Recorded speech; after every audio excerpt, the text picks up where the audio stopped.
Well, I mean, he knows that I work every weekend overnight. I started working at 4 o'clock yesterday afternoon and worked until 8 a.m. He was begging for people to come on. He said, "Who all wants to come on?" And I said, That's not really begging. That's just like, hey, "Well, he's just like, like, I yeah, need people to come." open spot, y'all. Come on. Yeah, Yeah. and then I said, "Okay, I'll do it." And he's like, "All right." And then it comes up, and of course, I'm gonna step aside for a minute for Steven, you know, because he hasn't even done anything on his own channel in a week, right? I've barely done anything on my own channel in Right. YouTube, but yeah. So I'm going through writer's block right now. I'm constantly fighting depression. I was divorced 6 months ago, and I still don't know why.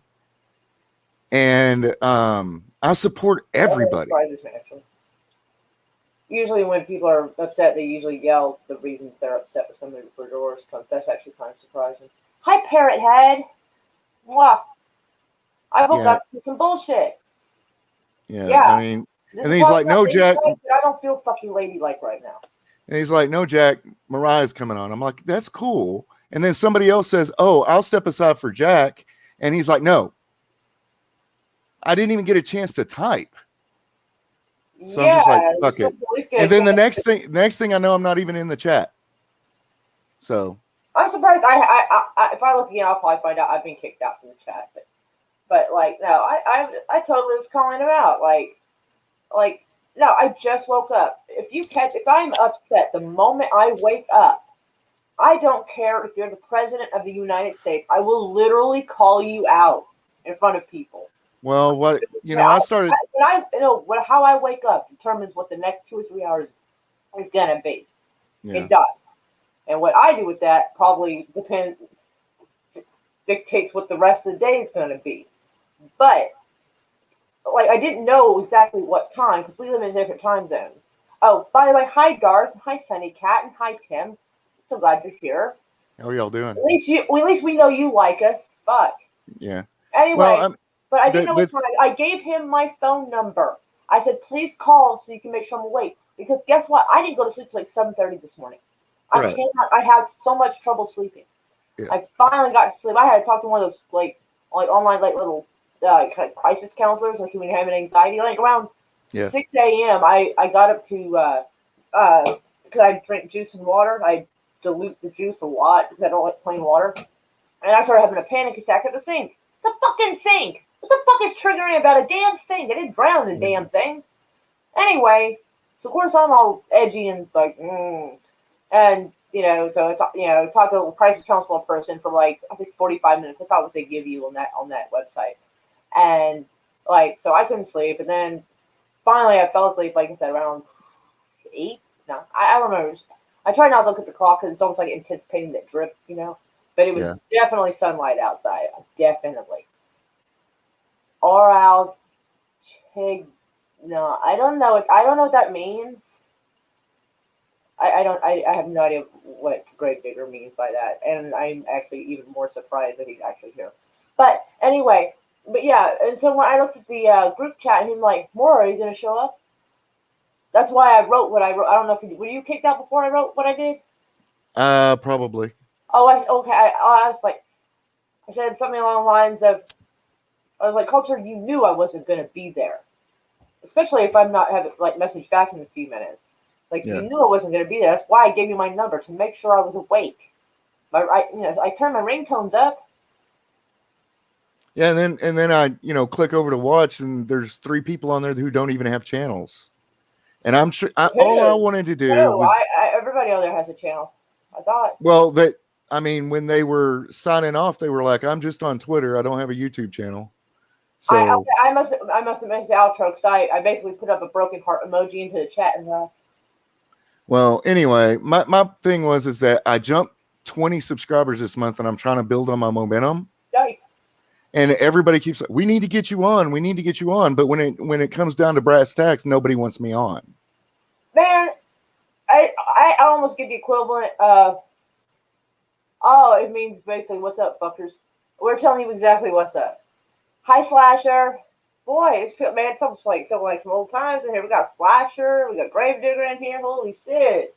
Woo! And I get that there could have been a My machine back to misunderstanding. 2019. Let me tell you what. Hmm? I Sorry. get there could have been a misunderstanding, but I just wouldn't accidentally block you because that's the only way to well, remove somebody from a chat group.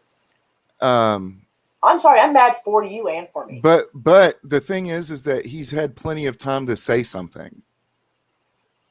He's had plenty of time to respond. He's had plenty of time to DM me. He's Yeah, I don't got nothing either. Yeah. Not to him personally or in the uh Sunday Culture Review chat. Yeah. So, So yeah, I figured I'd look before like we actually, yeah, he didn't answer. Like, no, okay. Oh, but it does seem that Mongo, thank you, Mongo, if you're watching. I'll send him a hug. A thank you to because he just donated to my film project. nice. So that's very nice of him. So I want to shout out a public thank you very much. I appreciate you. Man, Mongo, I'll tell you something about Mongo. In fact, I'll tell you something about Mongo. Gravedigger doesn't come around much. No offense. So it's like, I'm not trying to like be rude and leave him out. But like Slasher, Darth, like man, when they say they're going to do something, they're gonna. Yeah. For real. Do you know Slasher? Yeah. Oh, very good. Okay, I wanted to make sure. I wanted to make sure that stone didn't go unturned. Yeah, I try to follow everybody, especially nice, smaller it's channels. Very complicated sounding, or maybe it's simple, and maybe either he's explaining it weird, or my brain's just not registering it. But I think it's some kind of movie thing tonight. Oh yeah. I am not. Best way I could describe it. It's some kind of movie thing tonight. I think we're discussing movies. Yeah. I think that's the best I've got of the situation. Well, my truck broke down last week, and funny. let's see, $3,000 total. Is it engine or transmission? It's the computer, the key. It's a fob key. It's a F-150. It's a 4x4. Oh, it's Ford. Oh fuck. And it's got a fob key, and the fob key cracked. When I went to start it, it went to the end and broke the key off in my hand. Well, what that did was it caused the security part of the computer to blow itself out, locking the truck down. So I had to have it towed 70 miles from the airport because I was picking my kid up. Oh no! And then had to have it towed from my house to the dealership. The key itself is $400. Just the key. It should not have blown the computer out. At most, it should have just needed like a reboot. No, it blew the component of the security component off because they're separate. So yeah. Oh, apparently Mikey cancels the Slasher says no stream tonight, which means we can actually probably do a stream. It just might not be what was going to be. Yeah. So, you ever watched Futurama? Oh yeah. Yeah. You know what? We'll have our own stream. You know, without those other folks. You know, with blackjack and hookers. Yeah, I mean, I just didn't want to be. I would stream, but the best time for me to stream by myself is at like 3 o'clock in the morning, and they always end up being like. I'm just not all. Okay, I'm not here all the time anyway. But yeah, I'm in that weird place where I'm hoping I'll sleep.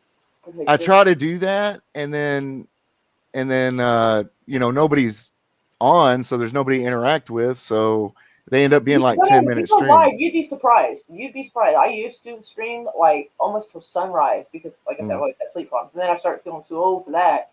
Yeah. But like I've seen streams and folks are up because I'll see Twitter bouncing around and people doing stuff. So people are up.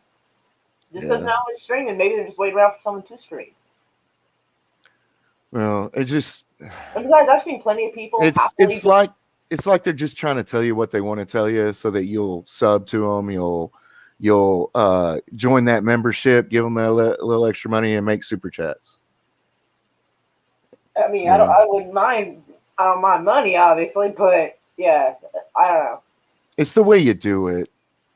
Really? Oh, because maybe that's why a lot of people don't want me around. Maybe because I just don't bring in those super chats. Maybe that's what it is. I don't know. I have no idea. But honestly, like if people like the show in general and like the host enough, like they're gonna do it anyway. Yeah, well, to be I mean, honest with you, unless an outright fight starts that brings the whole channel thing down. I mean, yeah, yeah. obviously, but Well, to be honest with you, my thing is that I'm kind of jaded. So when I started this stuff, me and my wife, the wife was going to do the art, and I was going to do the writing, and she was actually going to do the reading because she's better at it than me. She can do voices. I can't. Then the divorce happened. I hired 2 different comic book artists from Comicsgate. Both of them took my money and blocked me. oh my Both god, of you want to them. name them? You want to name them? Go ahead. Like Well, right now, I mean, if we're talking shit. Let's do it. well. I don't know if I'll even know them, but Anyway, one was called shit. I can't remember. It's been 8 months ago. I've been. But anyway, and I haven't seen him on Twitter in like 2 months. So Oh, anyway, God bless it. Anyway, and then when something like this happens, even if it's a mistake, You don't I'm like, take somebody's money and then dip out without at least saying, "Dude, I'm so sorry. This shit came up." Something. At yeah, least and I always appreciate someone at least going to the trouble of trying to bullshit me to make me feel better. yeah, but yeah, I mean, it's just I'm not trying to build the channel to make money, and that's the thing. I'm trying to build the channel just to get my work out there. I don't give a crap if I make a couple $100 extra a month or week off of YouTube. Oh, I make plenty of money that would always be nice. working on my job, working my job. But I want to publish a novel, and in order to self-publish a novel, you have to get a following. And this is the way I saw to do that. But if people are just going to yank your chain and blow rainbows and farts up your nose, And it's so weird because I've seen you on lots of streams, so I don't know why all of a sudden this. I don't get it. I don't either. That's why I want to give him the benefit of doubt and make think it's a mistake that something happened. That's 2 hell of a mistakes in one go. I'm saying, like in general for the group or whatever. Like, yeah, that's quite something. That, and I've been awake for like 36 hours, so I don't. Bro. That's what I was saying.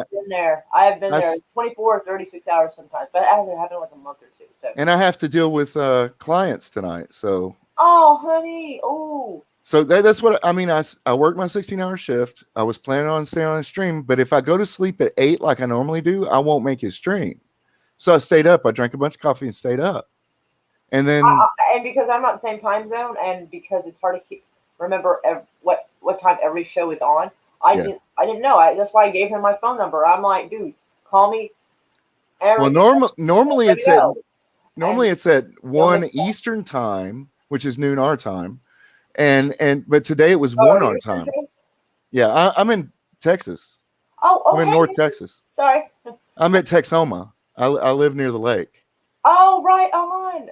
Hey, neighbor, how are you doing? I forgot we're neighbors. And I spent most of my formative years in Antlers, Oklahoma. So Antlers. That's like got mountains and stuff. Yeah, it's in the corner near Broken Bow and all. Yeah, southeastern Oklahoma. Right on, man. I went there once when I was like a teenager. My dad took me for like camping.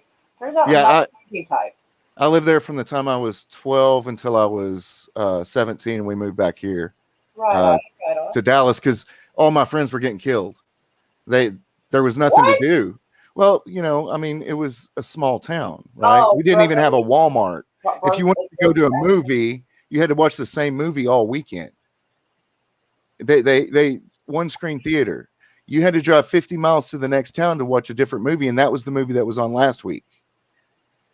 So people got into drugs. They got into stupid stuff. People started. Kids in my class started dying off, and my dad's like, "We're going back to Dallas." Right? I don't blame him. I'd be getting my kid out of there too. Oh my God, that's terrible. Now, my grandfather passed away about 10 years ago and left me 80 acres up there, but it's VA. He was a World War II Congressional Medal of Honor winner, and they bought him Congressional Medal of Honor. They bought him this land with a house, and then converted the house into a wheelchair house. When he got back, he had to have a metal plate substituted for his forehead, and he had to have. They told him he would never walk again, Well, and like if he did, or something? well, they told my grandmother he wouldn't live 6 weeks, and if he did, he'd never walk again. He lived till he was 87. Well, we think he was 87 because his back in the day he forged his documentation to get in the military when he was 15. I know a lot. I've heard of a lot of folks doing that.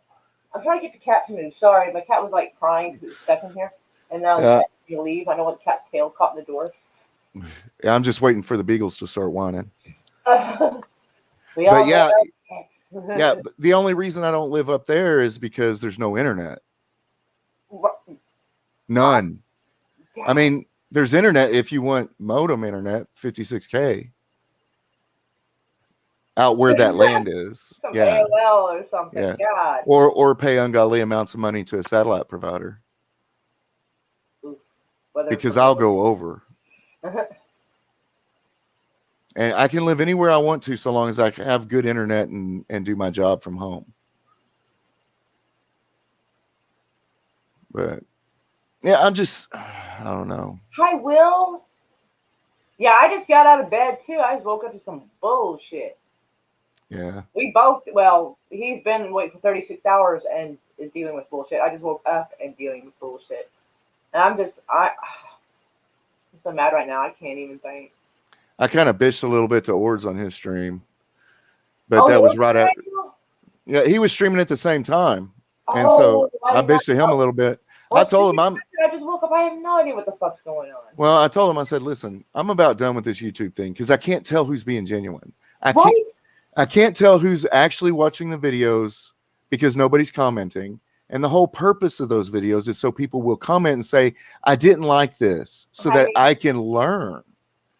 You know, but I think you do fine. Like, I've never seen you do anything that rubs me the wrong way, so to speak. Steven, now, I did know I got a warning. Hey, Steven, how are you? And welcome. Yes, bullshit is a word. Brother, preach. Yes. I did get a warning from YouTube about my last story because the alternate title was "Don't Be a Pussy," basically. Because there was that protest going on in Virginia, and I think it was Virginia in 2019. I was like, "What the fuck is going on in Virginia?" And apparently, YouTube didn't like that. Yeah. Well, and it's a story of my grandfather. It's a story I'd heard about him my whole life, how he got injured. And he's a paratrooper in the Black Forest.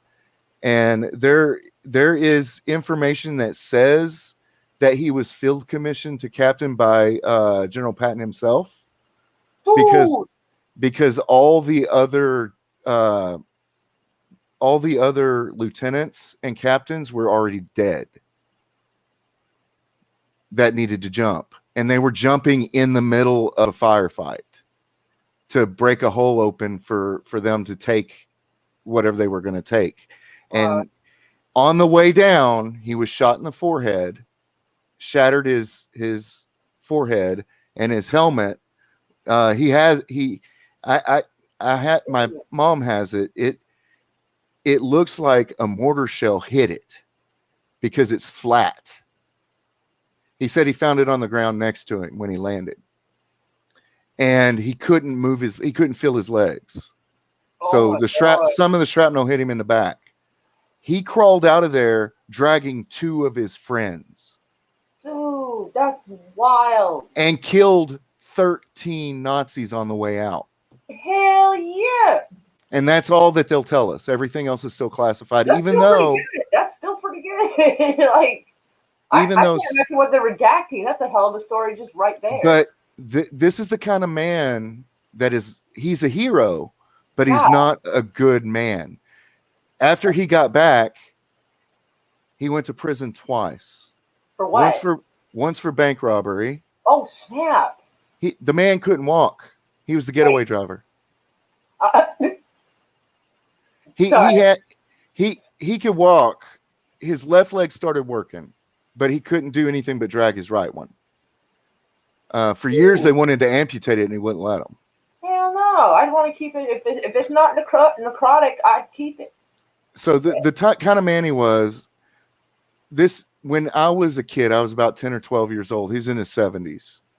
And there were some kids in the graveyard next to where we lived that were hunting and shooting toward our house. What the hell are they hunting in a graveyard? Everything's dead. I mean, well, it's really rural area, right? So, and it's a graveyard that's been around since the 1800s. Ooh, but me and him drove over there and confronted him, and he literally beat two well-muscled teenagers nearly. They had to call an ambulance. Oh my God! With his walking stick.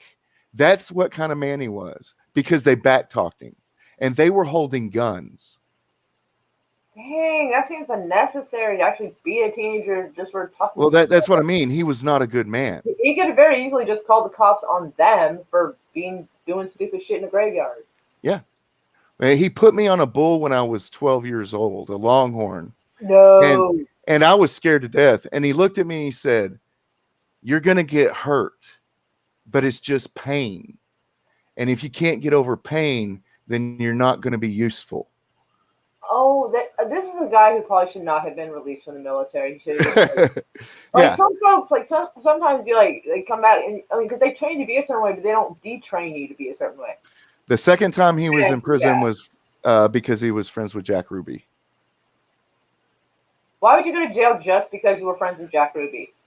He was doing things. He was in the know? He was actually in the crew. I didn't know Jack Ruby. I mean, I guess it's not surprising he got past a bunch of. They never could prove that he. Yeah.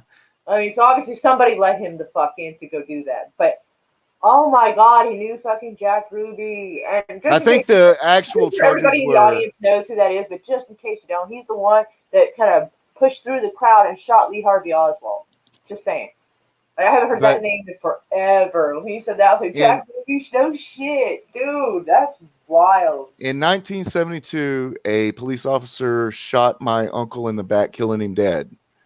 He was standing outside at 1:00 in the morning. He was walking home from the bar because he was drunk, and he was walking home. They shot him in front of a beauty salon. The police officer said he was trying to break into the beauty salon. Why the fuck would anybody break into a beauty salon? Right. Well, did he feel need for a quick shave? That's the thing. And it was because they were trying to get back at my grandfather. It was a mob hit. And Mom said that at the funeral, how does she describe them? She said, "You can't describe them any other way than to say Guido." Showed up at the end of the funeral while my mother was standing next to my grandfather and told him point blank, "Boss said we can take care of this for you." And my grandfather told him straight up, "I'll take care of it myself." And that police officer was dead in 2 weeks. So that's why I preface the stories I write about him was sometimes it takes a bad person to fight worse people. It takes a monster to fight a monster sometimes. And that's exactly what he told me. One time he took me to church because my parents didn't go to church. They're agnostic. They believe, but they don't believe in organized religion, right? Right. But they always encouraged if we had friends that wanted us to go to church with them to go, right? So my friend couldn't go to church one day. My grandfather offered to take me. He dropped me off. I said, "Aren't you going to come in?" He said, "People like me don't belong in a place like that." Dang. And I said, "What do you mean by that?" He goes, "God made people like me to fight monsters that are worse than me. And then nobody knows what to do with us once we're done." Oh, bro. Yeah. Yeah. So I got a lot of tall tales about him because there was a time where I wanted to write a novel about him and do the research. But just from the roadblocks I got from the military, and I'm former military, technically all of his shit should have been released the day he died to the next immediate. I don't know. It might depend on what certain things done, but I mean, like where he was, like maybe they were about 2 years before he died, he had to go and get an MRI. because he was having troubles. And the MRI machine kept shutting down. It wouldn't scan him. So they couldn't figure out why. Normally it doesn't do that unless somebody has metal, right? Yes. Oh my God, his head. Yeah.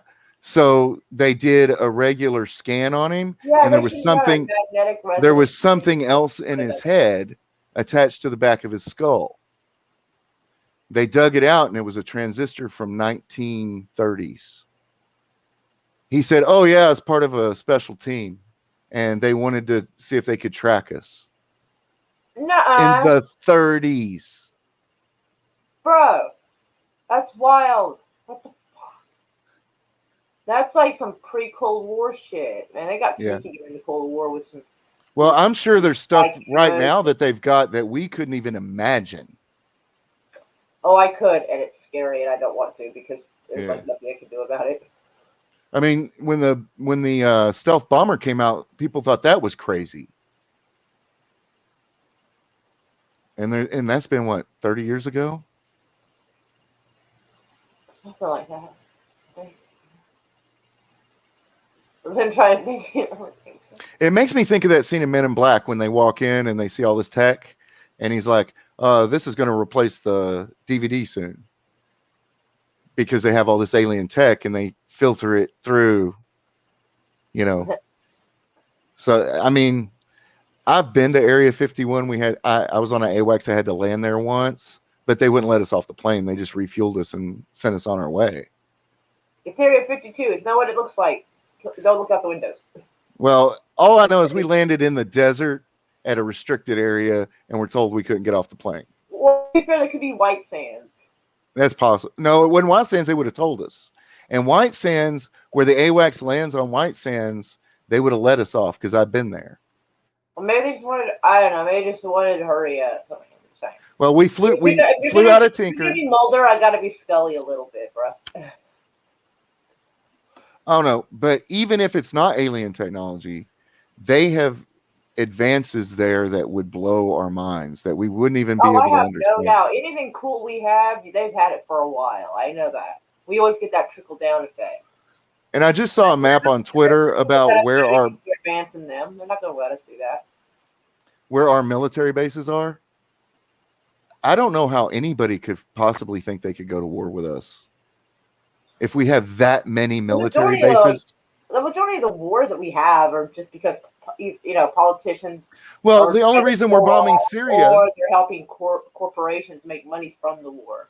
The only reason we're bombing Syria, war, not them, not us. Most regular people don't want that. Right. The only reason they're bombing Syria is for the Qatar pipeline. They want to shut down the Keystone pipeline here so that we would lose, so that our companies would lose money.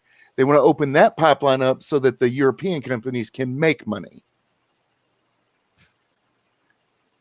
And they've been trying to kill Assad for years. Like, they just keep going after this guy. And last I checked, he hasn't done anything to affect my life. I go outside, I can go to the store. That dude has not done anything to cause me to feel like I'm living in fear. So I really, unless like someone has caused something to make us feel like we're in danger, I don't see a reason to bomb them.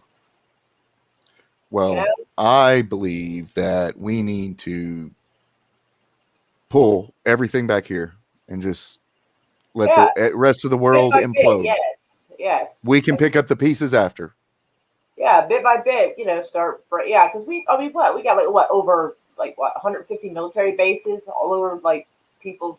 If you look at the map, the whole world is covered in it. The only place we don't have a military base is in Asia. It is in China.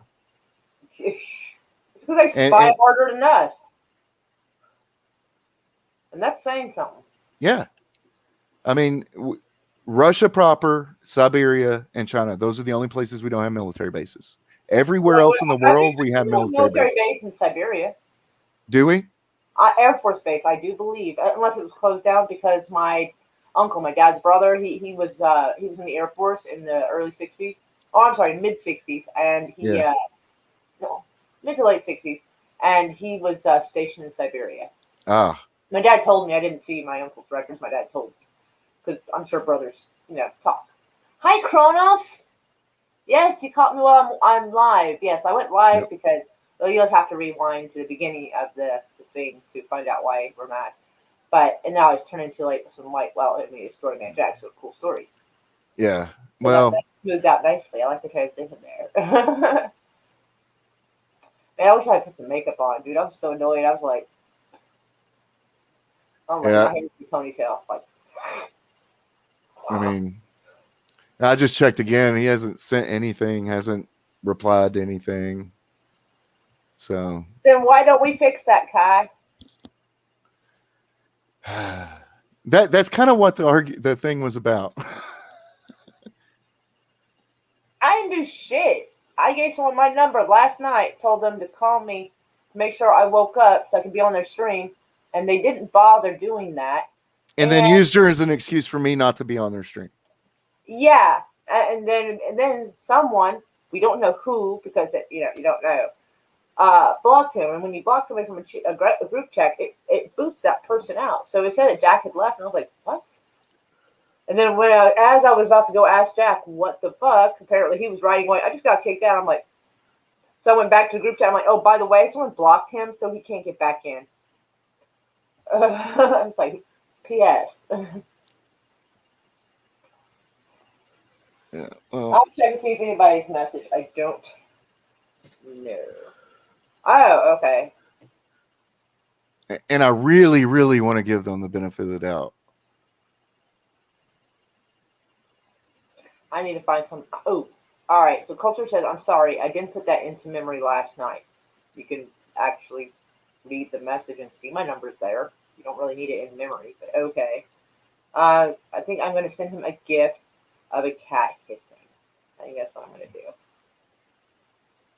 Yeah, there we go. And a perfect kitty cat. Tabby cat, I believe, which I identify as. He said, we'll get you on next week. Sure. Hey, let's get together sometime. Let's do something next week. Hey, let people call your people. Okay. All right. Oh, actually, I should probably take it off there because if I leave that open, it looks like I read it. If he writes and if I'm not seeing it, then I didn't read it. I hate looking like I write somewhere and it looks like I was left unread and nobody said anything. I'm like, He sent me a new invite. the messenger could just be open and then not see it. Yeah. On my end, I'm like, Well, that's like I said. I started out this thing. I'm angry, but I'm also hurt and salty at the same time. I can be both. I'm also, like I said, I want to give them the benefit of the doubt because I'm very tired. I've been fighting depression all week because of the truck thing and everything God, else. give you a hug, bro. Dude. And then, well, I ordered my son a $4,000 computer because after the divorce, and I had to come up with thousands of dollars to find a new place within a week. He used his savings to help that out. I'm sorry. Wait. Okay, I've had amicable divorces, so Okay, so like I thought almost any place like where you live, you had a right to stay there at least for 30 days. All right, here's my deal. I'm almost 50 years old. My ex-wife, Candace, was 34. Oh God. We met on Christian Mingles. We dated. We got engaged, and a month before we got engaged, we bought a house in her name because she has the better credit, right? Now, here's the thing. Both could have been on there. No, I didn't want to. If I would have been on there, our payment would have been more. So we made a logical decision to put her name on it. And then after a year, my name would have been added after a year of being married. Y'all were married a year? Hang on. After 2 years, right? Now, I know there's a difference between the beginning of a romance and when you hit that groove where it's not, the super passionate thing anymore. It's not that it's not bad. It's just everybody's settled in. And yeah. And but it doesn't get bad. And I have to admit, even though I'm mostly a libertarian, I'm a creative. My mind, I have to focus on the real world. If I'm just left to my own thoughts, I'm in another world writing something, right? That's how I am. I've always been that way. My whole family work with their hands. They have their own businesses. They're successful, make a lot of money. I'm a creative. I can't do that. So she mistook that for me ignoring her, Oh, shit. but never spoke to me about it. What? On my 47th birthday, I'm out front Oh. grilling steaks for my birthday dinner. Wait, you have to grill your own steaks, or do you just prefer that? I prefer it because Oh, she can't okay. cook. She Okay, because can't otherwise it sounds terrible if you have to make your own birthday dinner. I went to culinary school after I got out of the military, and she can't cook. So I had no Fair problem enough. doing that. Fair enough. And she was really good about complimenting my cooking. So Okay. it was a good deal. But this stranger walks up to me, parks in front of the house, walks up to me and goes, "You Jackie Sisk?" I'm like, "Yeah." Process Hands me my papers. I look at them, and it's for divorce. My wife is sitting on the couch in the living room looking at me. Yeah. And I said, "What's this about?" She goes, "I'm just done." I'm like, bitch, this is my birthday. Have you no chill? Yeah. God. And then she's like, "Well, I didn't schedule it." You could have waited till after his birthday, bitch. Yeah. So and then Ugh. about and then I became angry because I'm a fucking redneck and I yell. Right? You don't have to be redneck to be mad about that. That's some bullshit. Well, that's how I express myself. When I was a child, I did not let things out. And I nearly went to prison over it. Because I got into a fight in high school and nearly killed somebody because I just snapped because I kept everything in. So after, years of counseling and everything, I found out that if I get frustrated with something, I yell about it. And then it's done. I forget it. It's gone. So that's how I am. If I get frustrated, I yell. If I'm in the middle of doing something complicated and I say, "Go get me a screwdriver," and somebody stands there asking me 20 questions about why they need to go get me a screwdriver, I yell at them. If somebody needs a screwdriver, the only question is flathead or Phillips, bro. Right. But she would be like, she and the kids would be like, "Well, why? What do you need it for? How are you going to do it?" I'm like, "Look, this thing's about to shock the shit out of me. Go get me a screwdriver." Dude, didn't you not turn off the power? Sorry. Well, it was electronics, and capacitors and it's capacitor, yeah. So it's that kind of thing. She couldn't stand it. She couldn't stand that you needed a tool or that I yell at her when I got frustrated. Or that I would yell. And sometimes I wouldn't even yell at her. I'd just yell. I'd just be like, if someone's just yelling and they're in my vicinity and they have been previously, I assume they are upset with me. But I will let them know that. I'll be like, fine. And then if you would be a logical person and say, "Hey, are you mad at me?" I'd be like, "No, I'm mad about this," right? I take things more personally. I'll be like, "Why are you mad at me?" I'll just assume you're mad at me. But you would ask the question. I will still throw it out there. Yeah. And that would give the other person the opportunity to say, "No, it's not that." Right? Right? Exactly. Or let them. But she wouldn't do that. She would just leave. Yell it out and be done with it. Something. She would just leave. Maybe she got yelled at a lot as a kid and just. Her dad was a monster. There we go. But when I suggested counseling, it's okay. But when I suggested counseling, that wasn't my issue. I have bad habits, right? Right. I'm a two pack a day smoker and I cannot help but smoke in the house, right? That was a big contentious thing. Smoking is a seasonal situation, dude. Sometimes it's snowing, sometimes it's raining, sometimes it's 100 and something degrees. Sometimes you just don't want to go outside. Yeah. Well, and she would catch me smoking in my office. She'd be like, "I told you not to do that." I'm like, "It's 20 degrees outside." And it's my motherfucking office. Yeah. Sorry. There's rules in the house about smoking here. And I'm like, this is my stream room and my bedroom is my motherfucking bedroom. I have expanded out to where I now smoke it. Her son supposedly has asthma. Though, and either he does or he doesn't. because in 2.5 years, I never even saw him use his thing. He might have a mild case of asthma. So, and my office was in the garage. I built a room so that it was by itself. In that case, she needs to quit fucking. But anyway, that's neither here nor there.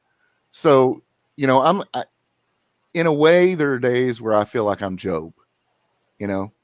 You got everything thrown at you, everything taken from you, and you're like, is this a test? So, right. Like when this happened today, I was already on my last straw. So I may have overreacted. It could have been a mistake, and I may have overreacted. And that's why I contacted you, because, you know, the people I was normally talking to were streaming. So. Oh, you're back in. Cool. Yeah. I said that earlier. He let me back in. Sorry, I think I was still like, whoa, about your story. I think I missed that part. Sorry. And he, that's why I don't think he did it on purpose. I think somebody else may have done it. Well, I mean, you got back in, so someone undid it. So someone obviously. Yeah. And you don't. I mean, I don't see how you accidentally block somebody. Like, I can play with this. I would have to like. I've left before by accident. Profile, go down and go to the part where it says block and hit that. I've left before by accident, just trying to fuck with the settings. Oh. But I'm assuming that's not what happened this time. No. I mean, I went to go say something else on there and it was gone. Oh, man, I hate that shit. I'd be like. So yeah, that kind of added to it.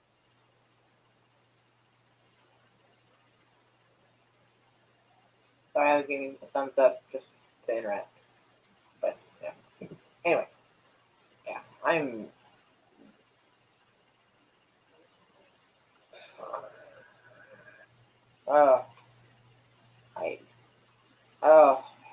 like, there's a few people, like, that know I've been having, like, issues and shit, and I feel like, you fuck with me, no better.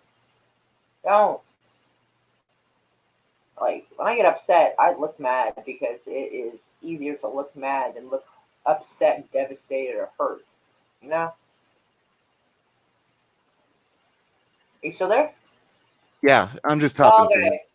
Sorry, I was like, okay. I'm just talking to him real quick. Gotcha. Well, I couldn't see. Like, I had the friend that I was doing this. I just didn't realize. Okay. And I starving. I thought they were.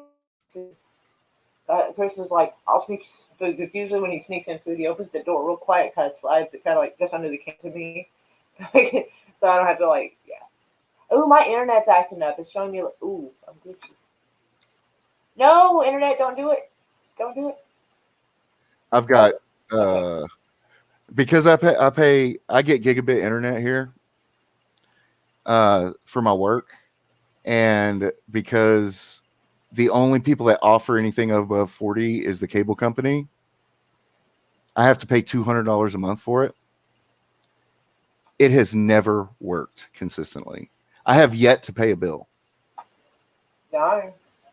Because I'll be in the middle of work at 2:00 in the morning, have to switch to my iPhone because my $200 a month internet goes out for no reason. And then you call them and they're like, well, I don't see anything wrong. And we can't send somebody out there. Check out. Yeah. And last week, the lady actually said, I can't send anybody out there because of COVID. I said, this is Texas. We have no lockdown. Get him out here. On top of, if he checks the outside part all the way up to the pole, that's not a COVID problem. Well, plus I'm a system admin. I have a husband that used to work as I forget what it's called. It's when you outsource to another company to do your work. He did that for Cox Cable Company, and he'd climb up the thing, check up on the pole, come down, check the box up to the house, run tests on it. Go in the house sometimes, and but a lot of times it could just be fixed outside and tested. Yeah. So that bitch needs to shut the hell up. Yeah, and then they'll fix it. It'll stay fixed for a couple of weeks, and it'll go back down. But thank you, memes. Yes, a contractor. Yeah, I just could not remember the life of me what it was. Yeah. I'm a system admin for a major MSP that have clients all over the world. That's why I have to work overnight, because I have clients in Italy, India. I'm actually supporting companies in India as opposed to Indians supporting companies here. Oh my god, I could just picture someone's gonna call and be like, "Darn it, it's American. I can barely understand." No, actually, not at all.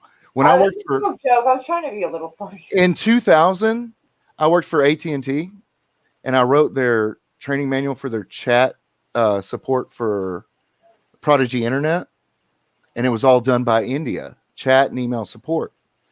And because I have a degree in English, they sent me to India to teach them what they were doing wrong, because they speak in British English.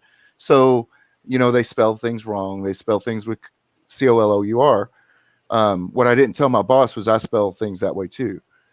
But the thing is you get over there and you've got agents using names like, what was the best one? The best one was Brad. It was a cross between Brad Pitt and what's his name? Mission Impossible. Tom Cruise. Tom Cruise. So his name would be Brad Cruz or Tom Pitt. Oh, that's hilarious. And so I spent 6 weeks there in what I consider one of the nastiest places on earth, because it was like breathing oil. That's how bad their air quality is. Oh my god! Now this was in 2000, but you come back from a place like that and you hear all this bitching and moaning about our environment, and you just laugh. You're like, what are you going to do about China and India? It is literally, you have to take a shower when you come in from outside. Yeah, it's pretty bad. China, for a long time, like I looked up to try to see if I could figure out, the people were talking about it possibly being a depopulation method or environmental method. And so I looked up to see what their carbon emissions, and China, at least for the, what the study showed me, so at least 4 years in a row, they were the top polluters. Yeah. If you can even trust the data that comes out of them. Well, I checked for a couple of years prior to what happened, because I didn't know if they were going to try to change anything more current. But it showed them to be like one of the top polluters for like at least 4 years in a row during that particular study. That was, and all those rare earth elements that are required to make Teslas and such they're only mined in China because they destroy the environment when you mine for them. Yeah, I've heard that stuff's actually bad for the environment. Even though it's supposed to be an environmentally friendly car. And like, I agree. It's more environmentally friendly now that we've made it. Yeah. And then when it dies, we don't know where to put the batteries because they're toxic. Oh, shit. Kronos is a rare earth element. But it's, I don't know. I just basically sent Olive Branch over to him in the chat. So. I sent him a hiss. Because he apologized to me in private, even though. And I know he's busy because he's on 10 streams a day, plus he has a real job. I don't know how anybody can be on 10 streams a day and have a regular job. I don't know. I'm saying he doesn't. I don't see how that actually can happen. Because hours. All right. Well, if you want to, I'm off tomorrow, so I was planning on doing a writing stream tomorrow night. Kind of throws about 10 or 12 ideas I have out. If anyone wants to join me, about what time? About 8 p.m. Okay, I'll definitely be awake then. Yeah, because I'll be asleep. Believe me, after tonight, I'll probably hit the bed about right as soon as I clock out, and make my kid take care of the beagles. So, because if I take care of the dog, son, I gotta crash out. Well, yeah. Well, normally they sleep with me, but they need to wake up and go out like every 3 hours. Dang. So, and I go out with them because they will jump the 6-foot fence and go chase rabbits. Your beagles can jump a 6-foot fence? Well, all right, let me be clear. I have a 100% I know is a beagle. He's AKC registered beagle. He's yellow. He looks like Underdog. His name is Biscuit. The first beagle I bought was AKC registered, and then he grew like to be twice as tall, almost 3 times as tall as a beagle. So I took him to the vet. He looks just like a beagle, except he's more muscular and thinner. The ears are the same, everything. So I take him in, and the vet's like, "Hey, where'd you get a Harrier?" I'm like, "What do you mean a Harrier? He's supposed to be a beagle." He's like, "Let me do a DNA test." What? So this is what they explained it to me. In England, they used foxhounds for years for sport to hunt foxes. Right. And then they ran out of foxes. So they bred down the foxhound into a Harrier, which chased hares. Then they ran out of hares. And they bred them down to beagles to chase rabbits. What I have is a beagle who is a genetic throwback to a Harrier. Dang. That's wild. Yeah. So it's like he said, sometimes you'll get hound dogs or you'll get like German shepherds and they'll breed, and one of the puppies will be like almost look like a real timber wolf. Oh, dang. Because it's a genetic throwback.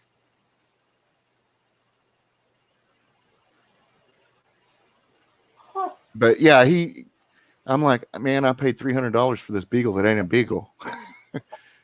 But what happens is he jumps over the fence, and he's tall enough that he can hit the lever on the outside of the door. He will jump the fence in the backyard, run around, and let the other dog out, and then they'll go in the pasture across the street and chase rabbits. Oh, snap.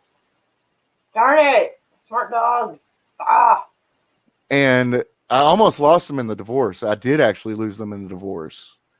But her new boyfriend got bit, so. Good dog. Well, he hit her. He slapped her, and they fucking tore him up. Oh, good. I mean, the dog's tearing him up. Sorry. Yeah. I wanted to clarify that I was not condoning domestic. Apparently, she backtalked him, and he backhanded her, and Chewy grabbed a hold of his arm, and Biscuit grabbed a hold of his legs, and they just took him down. She says she like to never got him off of him. I don't know if I don't know if I would have bothered to get the dog off. They went into quarantine for a month. And I almost lost them to that. The judge wanted to put them down. Did he not know that the dogs were doing guard dog stuff? Well, the prosecutor, the DA, looked at the judge and said, "We want to dismiss this." So he dismissed it, and I got my dogs. She couldn't have them. Yeah. So, you gotta leave the guy and take his dogs. Like, what the fuck, lady? She fought me for 3 weeks in court to keep them. Why would you? Oh my god. And I get why, because they were the family dogs, and she's got 2 kids, but those 2 kids didn't like the dogs. Trying to keep a dog that the kids don't even want. Oh my god. Well, we bought them for the kids, and they wanted big dogs. They wanted like a German Shepherd or a Golden Retriever or something. And we said no, because we had, just a normal sized backyard. And it turns out that these beagles were too big for them. They didn't want big dogs. They liked the idea of having big dogs. So as soon as I got my dogs, they went and bought them Chihuahuas or something. Oh my goodness. Chihuahuas. They won't get any peace. If a leaf even blows, they're going to lose their shit. Yeah. I mean. That's awesome. But they sleep on me in my bed with me. And I'll wake up to one of them licking my ear, trying to get me to wake up, take them out. They won't lick you in the face. They don't like getting in your face at all. Because that's just, I'd freak out if I woke up and I see things like, ah. But it's kind of like waking up with a cat sitting on your chest, staring at you, wanting something. And if I knew they could get along with a cat, I'd get a cat. Yeah, cats are awesome. They're just not as needy. They're not as needy as these dogs are. You know. That's kind of good though. Well, for me. Oh, cat. Well, like sometimes, I mean, it depends on the cat. Because like my cat Bob, she's kind of needy. She's needy when she wants to be needy. Yeah. And like she can. She'll climb up on my chest and like just sit there and just get purr and get petted. It's so cute. And she'll like rub against my feet to try to stop me from walking. So I'll love on her. And then there's other times where she'll just sashay by and pretty much tell everybody to go fuck themselves. You know, just kind of depends on her mood. Yeah, I think my neighbors think I'm crazy because I walked outside and one of their cats was sitting on my hood of my truck. And I'm like, what do you want? And it just stared at me like it knew something I did. You know how cats are. They just stare at you like they know something you don't. And I was like, all right, are you going to let me in on the I was just having this long conversation with this cat. I don't know why cat owners think that's weird because like don't lie. You're not a cat owner if you have not talked to your cat before. Yeah. I mean, I want to be honest. Like I don't necessarily expect a response back. I mean, there's times when like one of the cats, I'll be like, hi, and go, wow. And then finally I said, are you going to get off my truck? I said, are you going to get off my truck? And it just stood up and walked casually off my truck. Yeah, like, I understand. It's just there's communication issues to some degree. But yeah, like they're smart. They know. I think she was deciding if she wanted to or not. If she would be gracious. You know how they... I guess I'll let you have your truck. Yeah, yeah. Cat's like, there's no my bad, I guess. That's why Garfield and Heathcliff were so great because that's how cats act. Especially Garfield. That's how cats are. That would be anybody who sees me. Yeah. Literally talking to that cat. Well, you got to consider, I spend 90% of my time by myself because I work overnights in my room. And unless I'm going shopping for something, I don't usually leave the house. Right. So I don't have coworkers I talk to. I have coworkers that use Teams who are asleep when I'm working. But so I talk to... Technically, you have people who will just work in the same place you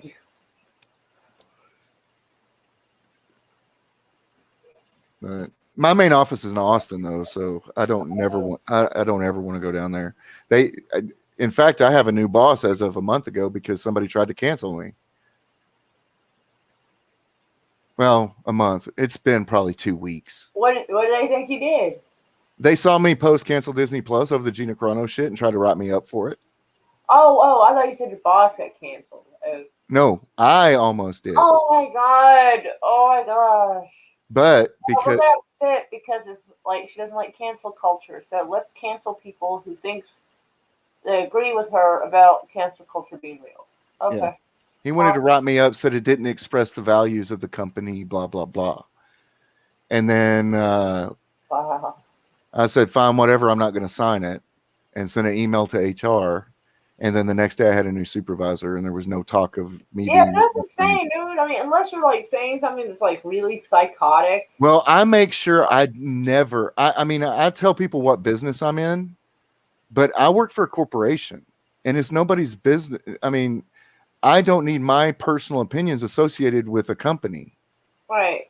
Yeah, you weren't tagging them in it, and guys, you were just like, I like that Mandalorian chick. You know? Nothing on any of my profiles have where I work, even Facebook. And I think I already deleted Facebook a long time ago.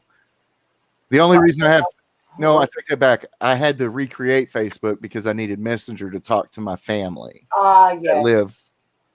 You know, I have my best friend moved to Belize before the coronavirus hit. So... And they have free internet. Nice. Oh shit, no fork.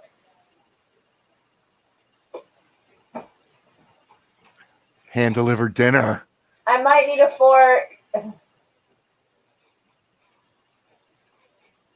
hope my daughter loves me or hears me. Nobody hears me. No, it's not Pizza Optics. It is the Power Bowl from Taco Bell. It's got chicken, lettuce, no, it's too much lettuce, Wow. tomato, black beans, guacamole, and avocado ranch. Nice. Oh, thank you. Somebody heard me. Somebody heard me. Yeah. Somebody heard my little cries for help. I know it's like so anxiety. I should just eat on the string.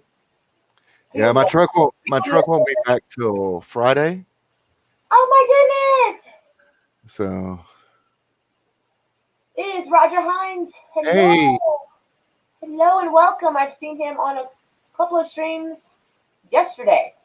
And Hey, you got. where's my cake too? I want a cake. Hey, while you're eating, why don't I throw a couple of those story ideas out and see what people think? Go for it. Okay, I got one, and these are long form, so they're going to be novel length ideas that I'll start writing short stories for to kind of build the world like I did with the other one. But the first one is a company creates a colony ship in like 2035. Ooh. And the captain and command crew, and the way it's designed is that they're going to a specific destination. The destination will be scanned, and if it won't support life, it'll move on to the next one until it finds one appropriate. And they will be in stasis until then. They wake up to alarms on the ship, and they're in front of a planet, but the ship's disintegrating. Well, they've been in stasis for 1 million years, and then returned back to Earth because there is no place in the universe that will support human life other than Earth. Oh, what the fuck? What? And the Earth has changed. You know, with tectonic plates and everything, the human race is not by itself anymore. There's other genetic offshoots, all that kind of stuff. Oh my god, that is such a bummer. And so you got 5 people from the 21st century, kind of a Buck Rogers style, coming back to Earth 1 million years later, but it's basically, I want to say it's basically a fantasy world, or it's medieval world, because shit happened during that time, and they have to go back to Earth and try and figure out how to survive amongst. Oh my god, that is psycho. I like it though. Dude, that is a wild story. And then the other one is a post-apocalyptic story. I was watching some Discovery Channel stuff about 2 or 3 years ago, and then they had a documentary over the Carrington effect. Do you know what that is? Sounds familiar, but no. The Carrington effect happened in 1908, and it was a solar flare that was so massive that it would, if it had hit now, we would be sent back to the Stone Age. Nothing electrical would ever work again. EMP thing. Yeah. So that solar flare hit us, and people said they could see lightning going down the telegraph lines. That's how powerful the EMP was. Well, they were talking about this, and then afterward, a couple of days later, I watched another documentary on Yellowstone, the supervolcano, and they talked about something called a geo-EMP, where the scientists believe that if Yellowstone goes and it's a big enough explosion, that the force of the explosion will reverberate enough to cause an EMP and knock out all the electronics on Earth. So I decided, why don't I combine both of those? That sounds thrilling. Destroy the Earth, scary though, and then have it take place, like 300 years later. And, the United States have fractured, and the people up north are called Yankers. The people in the southeast are called redneckers. The people from South and Central America up into Texas are nomads, and they're called Mexies. And then This is a story about a kid, a foundling, who lives on a farm with an old man who found him in what's left of Texas. And they basically go to the old cities and they scavenge and they try to trade with the Mexies. Well, at the beginning of the story, this kid hears voices. He hears a voice in his head. And it's not a malicious voice. It's a voice that tells him, oh, you know what? You're being petulant. You need to apologize to him and do what you're told. That kind of stuff, like a moral voice, and teaching him things. Well, it turns out that the world abandoned Christianity because they believe God did this, and the Bible's outlawed. The voice in his head is God, and he's going to send him on basically a journey to bring people back to God, that kind of thing. Is this going to end with somebody getting crucified? No. Okay, that kind no, of but time, you know? really all it is it's a journey tale to explore what a post-apocalyptic world would be like. It's more about the world than it would be about the characters.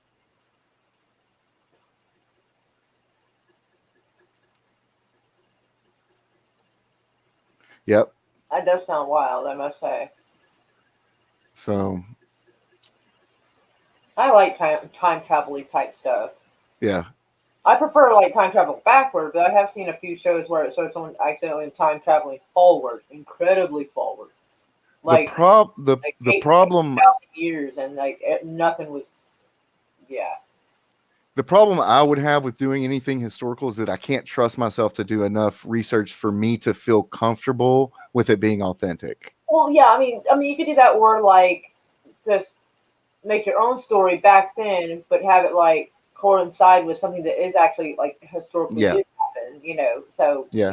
I mean, I wrote a kind of, it's fan fiction really, but I wrote a Star Wars story that took place during so basically it's a kid who's being raised by his Jedi parents who are in hiding on Alderaan. And one of the hunters comes and kills them, and he goes to the Kilkuri caves on Alderaan to hide. And there's a failed Jedi Master, and they barely get off the planet before it explodes from the Death Star. So kind of a parallel story without touching the main story. That's how I think Disney should have fixed it. But it's touching a little bit. Because there were how many Jedi? Not all of them could have been taken. I suppose that's true. I mean, it's a big galaxy. If you wanted to make the sequel trilogy much larger, that's what I would have done. I would have had Luke looking for people that could use the Force. And then you could have shown how big the galaxy was, that there were people that hid from the Purge.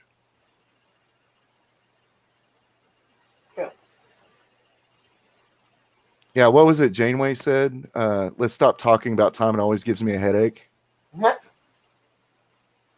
I ain't talking about time.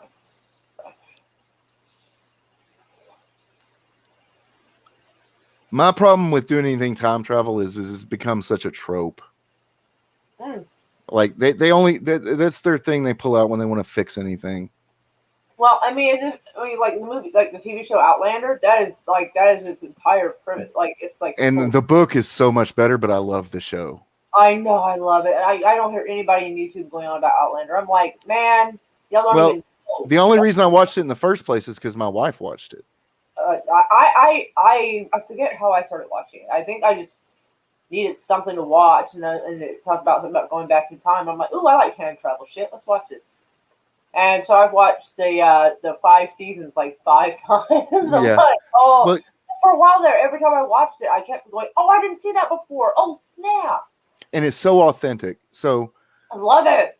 I used to work. I used to. Scotland so bad, I can't tell you. When I got out of the military in 2000, I had acid reflux disease really bad, and I had prescriptions for it. Cronus is a fucking fork, bro. He was asking me if I could at least use this real fork. I'm like, "It's a fork. It is a fork. It's real. It's plastic. Just stab you with it." But so what was I saying? I may have interrupted with Outlander. Sorry. Oh no. So I had acid reflux disease all my life, and Oh, yeah. then I met somebody who told me to use peppermint. That peppermint really helps with that and stomach. Peppermint oil cured my acid reflux disease. I never get heartburn anymore. Baking soda cured mine. And then I watched an episode of Outlander, the first episode I watched. Oh, She no. took this guy inside who had stomach problems and gave him peppermint. I remember that poor guy was losing it, man. He was like in so much digestive pain. He was like, "Bring me the chamber pot, damn it!" And I'm like, I could have just watched this. well, I mean, yeah, because their stuff's not wrong actually. Like they're technically right. I mean, I'm a peppermint person personally, but yeah, a lot of their stuff is actually like legit. I think we should bring back laudanum. I'm not playing. I think we ought to. Yeah. That whole thing is a laudanum commercial. He hurt his back. Give him some laudanum.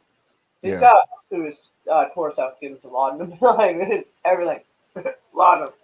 And then if I have any money left after my truck is fixed, I had planned on buying a video camera or a GoPro or something.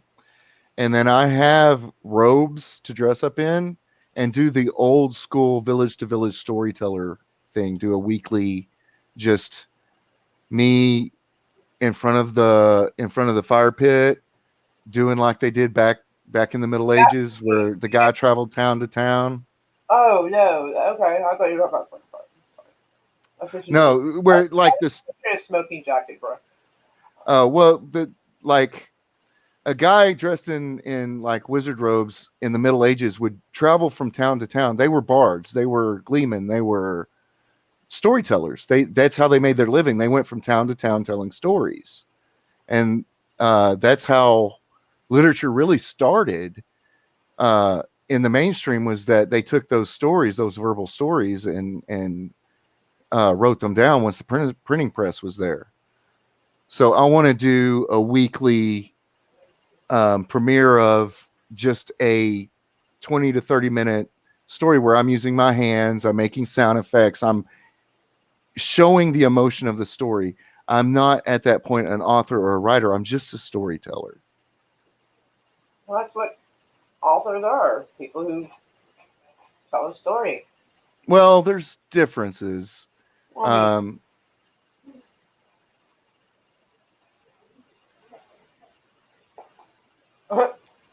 It's the thing about being a writer and author is that you have to go through certain, because you're leaving it up to everybody else to take in your work as opposed to you verbally telling the work. You're leaving it to their interpretation, so you have to be as dialectically true as you possibly can. You have to get your grammar right. You have to get all that right.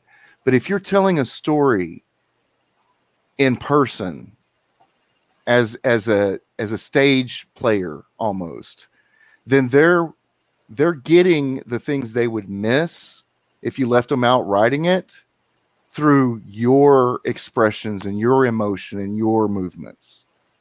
So it's kind of the same thing. You're still creating, but it's kind of a different path.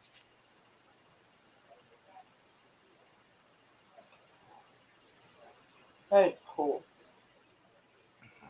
And I've been writing since I was like 10 years old. So, I mean, I started reading when I was 4. Damn, bro. I feel proud. Well, Oh, I saw Star Wars. When I was 3, Dad took me on opening night to the drive-in, and that's my first memory of Star Wars. That's why I was so upset when Disney basically nuclear bombed it.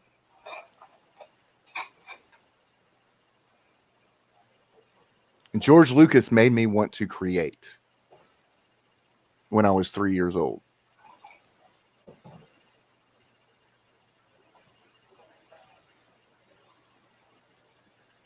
remember some of the movies. Like, let's see. Yeah, my dad never. I think my dad probably went to go see like at least one of the Star Wars movies in the theater. But like, I think he figured I probably wasn't interested in that when I was a kid Yeah. because like his and my thing were like either like the Care Bears movie. I'm not gonna Yeah. lie. Or like I loved a Care Bears. movie or like it's fight and action. I'm like, yeah.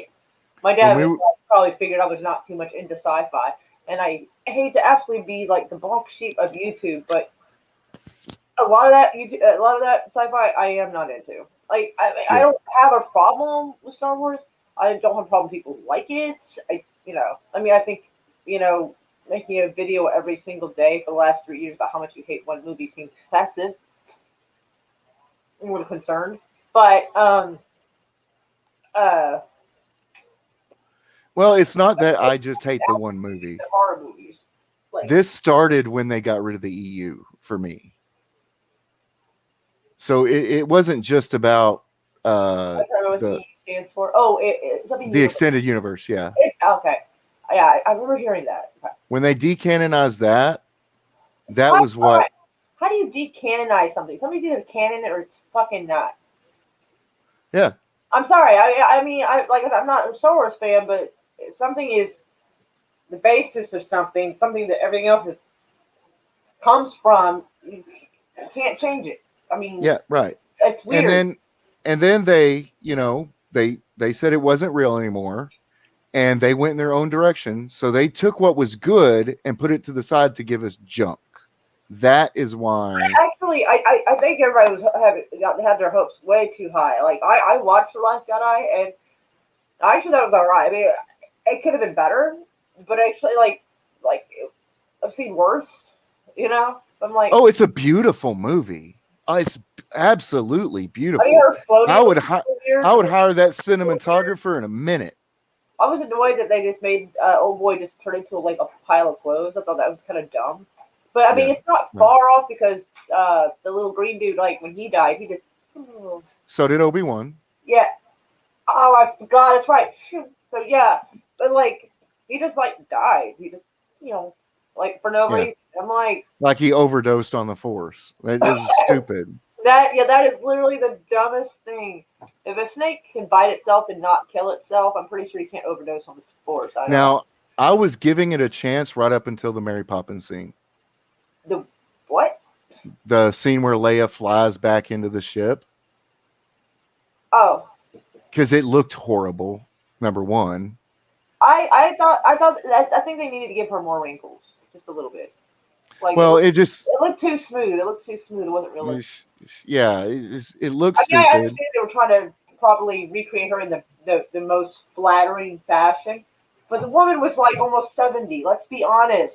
She's gonna have. And she didn't take care of herself very much until the Well, end. no. I mean, but when you're 70, you're gonna have wrinkles. She's keeping it real. Like let her CGI have a little bit of wrinkle too. I mean. You know what? One of my favorite things that she ever did is she went on a one-man show, and she talked about her entire life. Oh no. And it made me think, this lady talks like my mom. I mean, she's a practical person that went through a lot of shit because she was famous. Yeah. Being famous doesn't mean you don't have problems. It just means you have different problems. Yeah. Well, I mean, you act stupid in your neighborhood, your mom's going to yell at you, but you act stupid in your neighborhood when you're famous, and everybody's going to be yelling at you.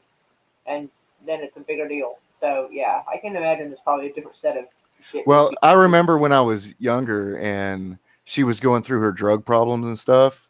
And I asked my mom, I'm like, what is wrong with her? She's like she was like my favorite actress because I was a kid, and she was Princess Leia, Right. That was my first skin I ever saw was Return of the Jedi. But you know what I mean. I love it. I mean, there wasn't a teenage kid who saw that movie who didn't have the hots for Princess Leia after that movie. But my mom goes, son, if you ever get a chance to see a interview, if they interview Demi Reynolds or her mom, if they ever interview her mom, listen to her mom. Her mom's fucking crazy. Dang. And then it's true. Her mom was kind of out there. the age gap, my mom knew Carrie Fisher as Debbie Reynolds' daughter. Yeah, yeah. And that's what my mom knew. Yeah, my mom was born like 1940. I don't. Yeah. Mom was born 50. Mom and dad were both born 55. So, Oh, your parents were youngin'. yeah. That's, I remember when I was in my son wasn't born until I was 26.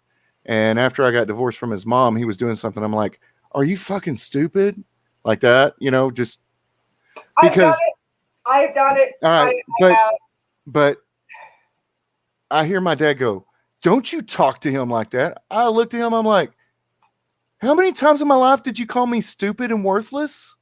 Parents always see being a grandparent as a chance to do it right the second time. Well, but here's the thing. My dad had the perfect answer. He looked at me and said, I was 19. You're 30 years old. Oh, yeah. Well, it doesn't mean that you still don't because if you're still new to having kids, it's still a new thing. Yeah. Like you're still, but I mean. But that was the perfect thing for him to say to me because I was like, you do have some understanding, but being a new parent, that's still new to anybody who's a new parent. Well, especially when you're a new single parent. Exactly. I do. My daughter, I have said that a couple of times to her. Like, I mean, she's 13 now, but like, she'd be like 3 or 4, and I had said something similar. And part of the reason is because I knew she was smarter than that. Yeah. I walked in one time when she was like 3, and she had those puzzles, just like 10 pieces. They got the big pieces. Well, and she had the picture upside down and was putting it together without being able to see the picture. So I had some high expectations, which I quickly regretted when I gave her one of those little kid laptops, and it was murdered. I was like, "Ooh, good thing I didn't give you a real one." The two best parenting advices my parents ever gave me was number one was that one. I was 19. You're 30. And that was the perfect thing to say to me because I was like, oh shit, you're right. But still, I mean, I get what he's saying, but still. And then the other one was, new to it. You cannot treat your son like he was you. He is like you. He is not you. That is true. That I agree with, yes. My son is a much better person than I will ever be. My daughter is smarter than me, better looking than me. She's getting better grades in school than I ever did. I mean, she's the better version of me in every way. And I am so glad I didn't completely fuck up. Thank God. I grew up as kind of a selfish, fearful kid. So anytime I thought I was going to get in trouble, I lied because it was based in fear. That's very common, though. That's a very common thing in general, though. Well, it became a habit. Survival instinct. It became a habit. Ooh. And the way I got over doing that was to tell fictional stories. So that was another thing my ex-wife didn't like about me. If I retold a story, I embellish it. Because like if I tell you a story about something that happened to me, I embellish it. But that's just the writer in me to make it come off as the most gripping thing that you can hear, right? She didn't understand that. She thought I was lying about things. And I'm like, what am I telling that's untrue? That what I'm telling you, the parts that are fictitious are embellishments. I'm not telling a lie. People just don't understand that. But my kid doesn't do that. My kid is the intent that's behind it. On like if someone's mistaken and they think they're out of juice, for instance, they're like, "Oh, I'm sorry, I lied. I do have some juice." That doesn't mean, I think lies are intentional. You were mistaken. There is a difference. Well, an embellishment is just making it look better. So if you're trying to tell a story to, make it worth hearing, it's not that you're trying to lie. You are trying to entertain. You are trying to emphasize and make it something that they can wrap their head around, And the other thing people don't understand is that my perspective on what happened might be different than somebody else's perspective on what happened. True. Yeah, because what brought us here to meet this morning, this afternoon, this is our point of view. I'm sure other people have a different point of view of what happened. Yeah. So That's why I was like, even though I was angry about it, I was like, I need to give people the benefit of the doubt. I felt betrayed. Like I felt That was the feeling I had. yeah. But I don't do well with that because I don't people well. I've never peopled well. I was an outcast at the outcast table. well, Like yeah, I've always been so socially awkward. right, and this is and like when you're on here being a little bit socially awkward, people find it charming. In real life, they do not. Like Right. not really. And plus, like the whole social anxiety. Like I have no problem. In fact, I am actually thrilled we have 11 people in here, and I love all of y'all. But if y'all were all in this room, I'd have to go outside. Like I couldn't. Yeah. I can't. I could not have 11 of y'all just running around this house. I couldn't. I'd be like, oh my god. Like I would appreciate having y'all here and everything, but I just couldn't. Like I'd want to hide. I've always been that way. My mom said that I think it was like a third or fourth birthday. You know how all the parents always get together and plan the birthday, and the kids show up and all this shit. And apparently, I had a little guy friend. Like when I was little, like you don't really see. Oh, at least I didn't. You don't really see each other as boy and girl. It's just you're like Yeah. four. You're like 3 or 4. Anyway, Yeah. but he's like my little guy friend, and apparently he knew me well. I don't have any memory of him, but apparently he knew me well enough because like everybody was having soda or whatever whatever you have at little kitty birthday party, Yeah. and nobody could find me. My mom like realized I was gone. Other people were like, "Where is she?" Nobody knew where I was, and he's like, and he goes in there. He finds me hiding in the corner of the closet. And he's like, "Yep." So apparently he had a good idea where I was. Yeah. Well, apparently It was just I too much. My mom said apparently it was too much going on. I couldn't cope. So I mean I've had this problem apparently since I was little. yeah, well, apparently I was oh, hang on. Can you hear me? Yeah. Apparently I was going to be a romantic all my life because mom said the first day of kindergarten I came home and said I was engaged.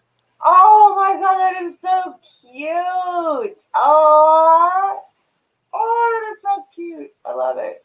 That is Yeah. cute.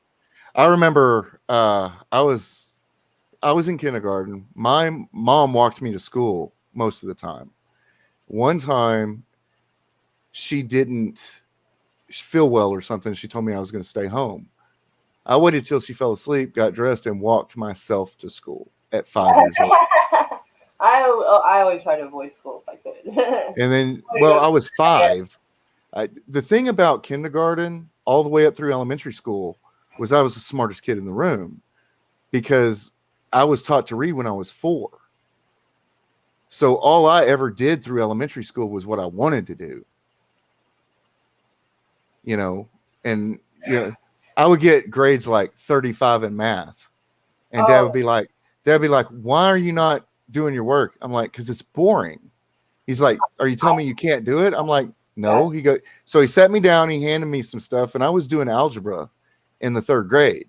Oh fuck, dude! I can't even do algebra now. In my 9th grade year, I got accepted to the Oklahoma Academy of Math and Science in Stillwater.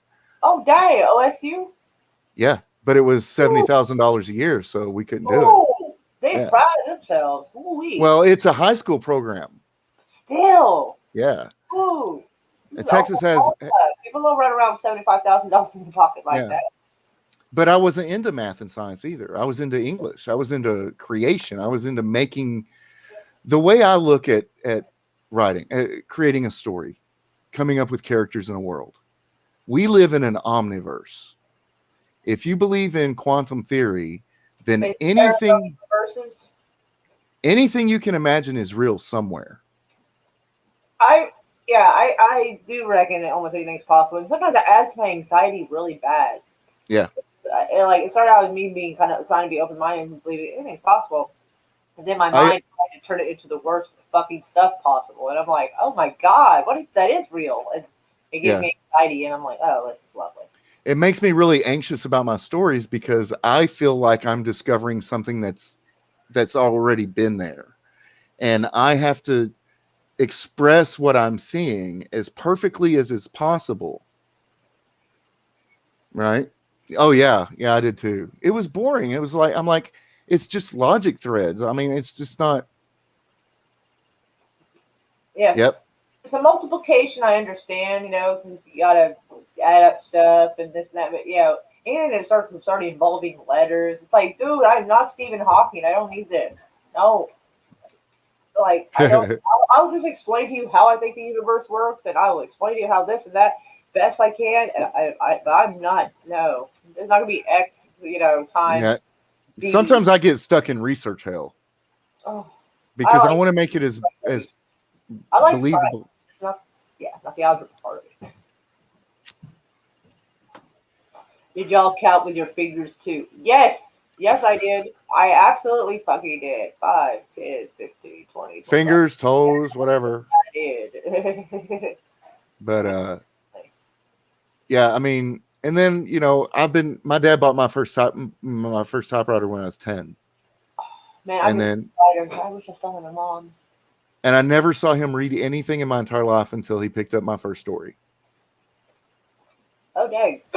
Now, my dad was the kind of guy, he's a construction guy, He quit high school 6 weeks before he was supposed to graduate. He's that kind of guy. He just wanted to get out, get a job, and have a family. That's what he wanted. So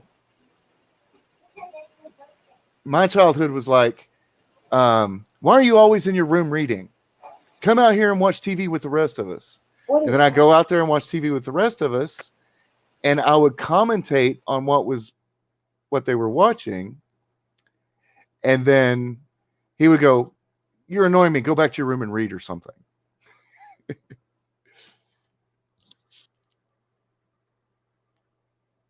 I got you. You're good.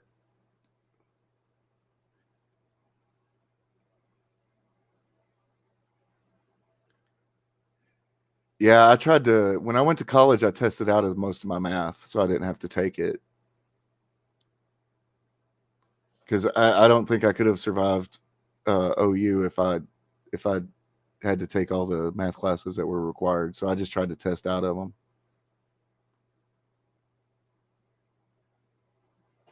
Sorry, my daughter came in to talk to me about something. That's, yeah, I'm That's not cool. or nobody. That's cool. Family first.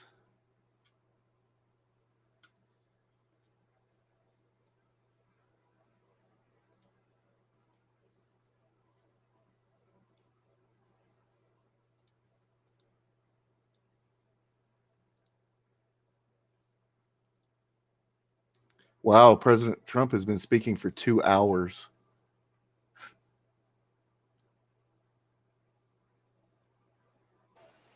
What's he been talking about? He's at the CPAC. He's given a big freaking speech, apparently. I'm gonna watch it on replay later. I got it saved. Yeah, where's that at? Like, let me get you the link. oh, actually, hold on a second. I can just make you a moderator so you can drop it link for everyone else. So hold on. Yeah.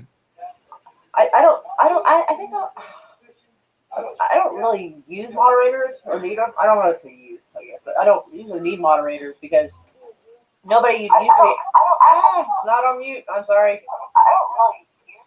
Yeah, God, I sound terrible.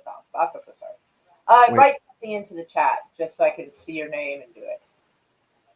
You can like put meow or OG or whatever the fuck you want. I just have to see your name in the chat to do it. Why is Top Chat? I hate that. Nobody cares about Top Chat. Literally nobody asked for that. The only time Top Chat is useful is when you're watching somebody like Neurotic. I don't go to streams where I will literally disappear in the crowd and the host cannot like welcome each person. It's too much. So I'm just like, no. Yeah. Sorry, potheads are smoking. Sorry. Well, I've got my bowl ready. Nice. I don't see you in the. My audio is a bit rough. Shit. I'm sorry. I know what that is. I can fix it a little bit. Just give me a second. It does that every once in a while. No, actually, it's on the correct setting. My shit's just junk. I'm sorry. I'm sorry, Sauce. My stuff is just junk. My bad. Oh my God! What? Oh wait, I'm in StreamYard. That's what's wrong. I almost put you in timeout. I have to be over here in YouTube. My bad on that one. Yeah. Add moderator. All right, it says you are now a moderator, sir. Okay, cool. If you want to send a meow to confirm Ridge. Let me see if it'll work here. There it goes. Yeah, I actually got it in another window over here, so that I know when it's done. Yeah, or it's not showing me.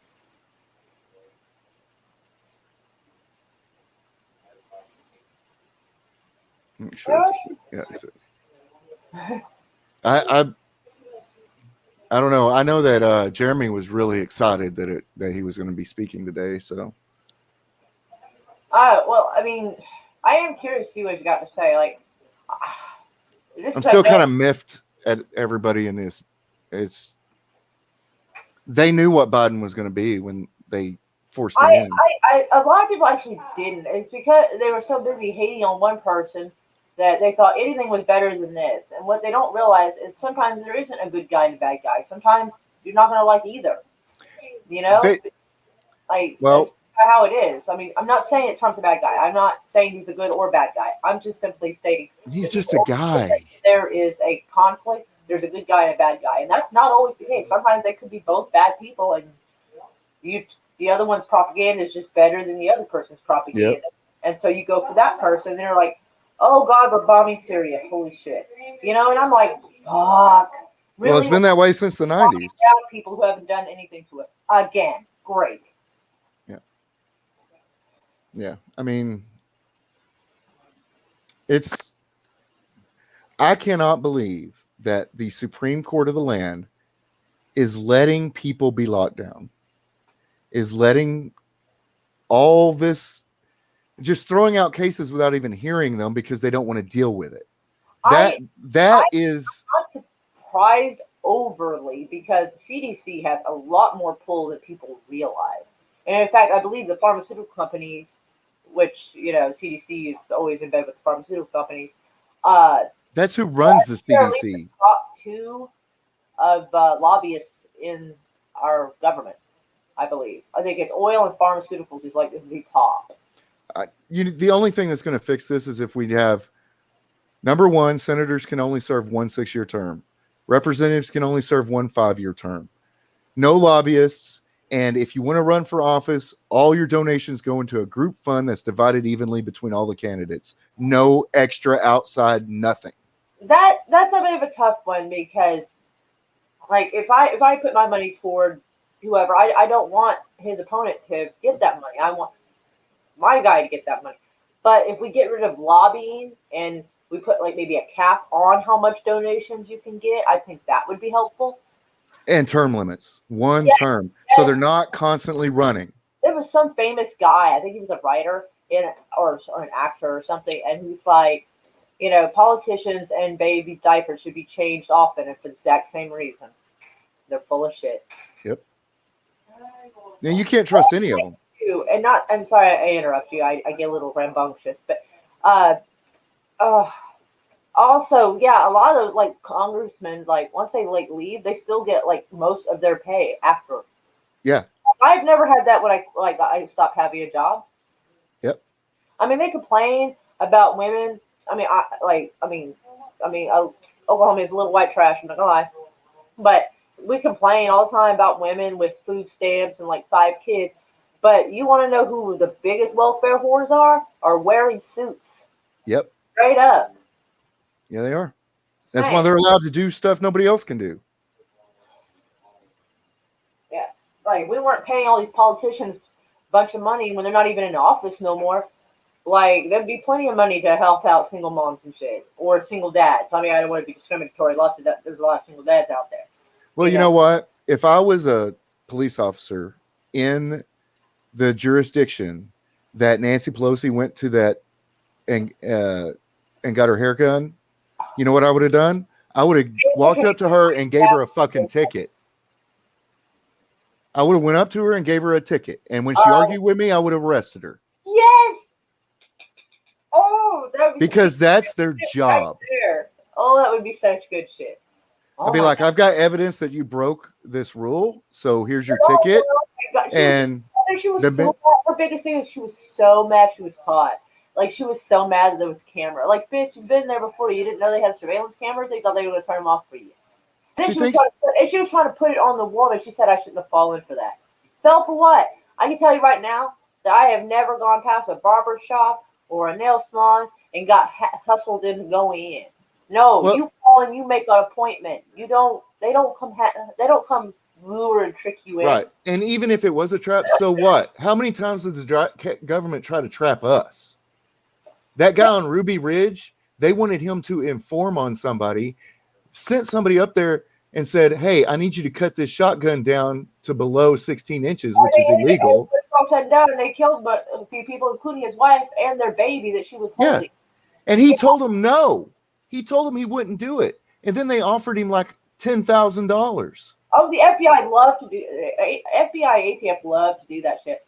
There was a guy here in Oklahoma about, I think, 2017. I'd have to look it up. 17 or 18. Someone using a Dremel? There's some weird noises going on in the other room. Sorry. Anyway, and they arrested him, and I guess he had some kind of vehicle, like a truck or a van or something.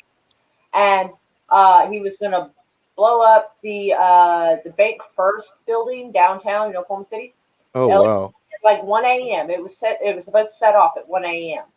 on a Sunday night, and I remember that part specifically because they were like, "Oh, he was going for as much, catastrophe as he possibly could." Has anybody seen Oklahoma City at 1 a.m. on a Sunday night? No, there's like nobody fucking there, especially at the Bank First building. There's nobody fucking there. Okay, so he obviously wasn't going to. It's not like he was going at lunchtime and trying to get everybody who was out in the streets. There was like nobody there. When I was stationed in Tinker, the entire city shuts down at midnight. Right, but here's the kicker. Turns out the FBI, because this guy, I think he might have graduated high school, maybe. He didn't have much job prospects. He's fairly broke. So the FBI gave him money, gave him a vehicle. Like, his parents were even trying to tell the news and everybody. I mean, he got brushed under the rug real fast. But, his parents even were like, the FBI was coming to the house. They gave him money, all kinds of stuff. So they set him up. They gave him everything. They made sure he had a phone. They made sure he had money. They made sure he had a vehicle to get him to do this. And then arrested him for it. And at the time he was arrested, I think he was like 24 years old. Wow. So some young guy's life is now ruined, and he is now in prison, and the FBI set him up. Yep. Like, that's fucking insane. I remember I was looking on my phone. We were driving up to, I think we were driving up to either Minnesota.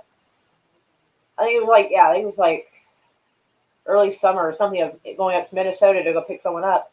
And I remember seeing that and going, look at this shit, And I was like, what the fuck? And I was reading up more on this, and it was crazy. Like, I can look it up. Actually, I can just do this. Well, it's just like Waco. They didn't have any reason to go after him. He refused them. I guess practice. I don't know what you'd call it. I know his name was Vance, I think. Vance. Well, they tried to get David Koresh to buy a bunch of guns from him, and he wouldn't.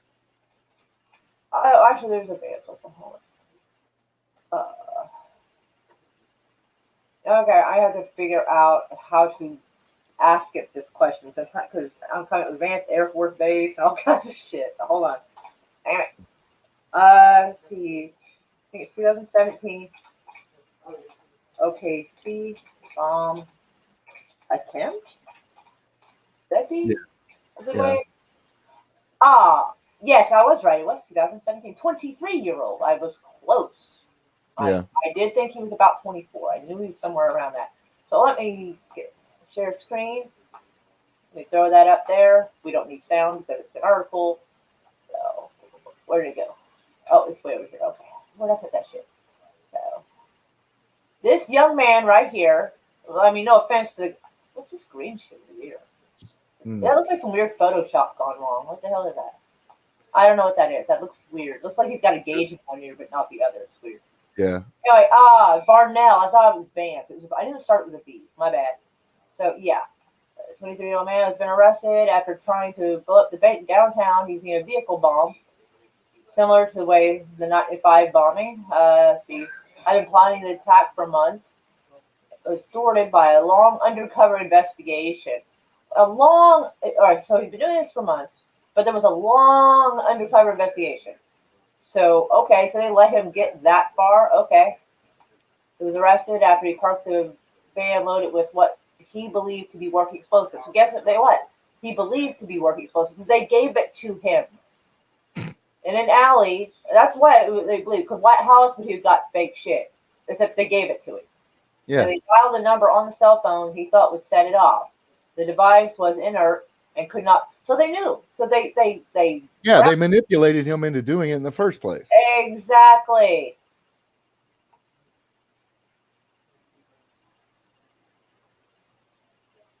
Yeah. So to the branch of Bank First. Okay. Yeah. I don't know if I said Bank First or not,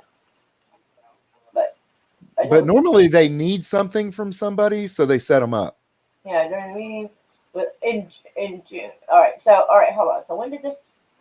What's the date on this? August. So August. Okay. So August and June. Okay. Let's see. When militias start getting formed, I'm going after government officials when I have a team, he wrote. The complaint did not name the informant. Yeah, okay. So much for getting to face your accuser, I guess.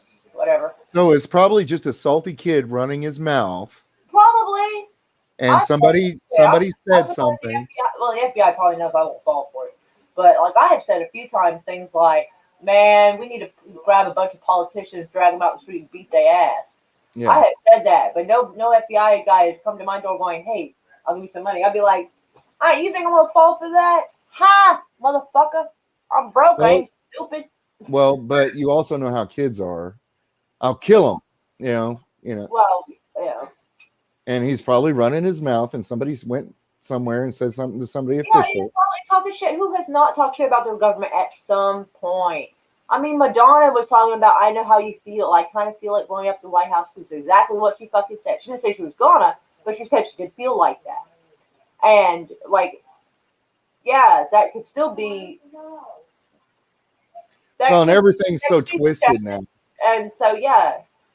Everything's so twisted now. I mean, Antifa can riot for 8 months, destroying billions of dollars worth of businesses. And then apparently a mixed match group of people, not all Trump supporters, but a mixed match group of people, are allowed because nobody used a taser, nobody called for backup, nobody did anything to stop it. They opened the doors for them. Right. And once they got a little too far, then they shot a woman in the chest. For no reason.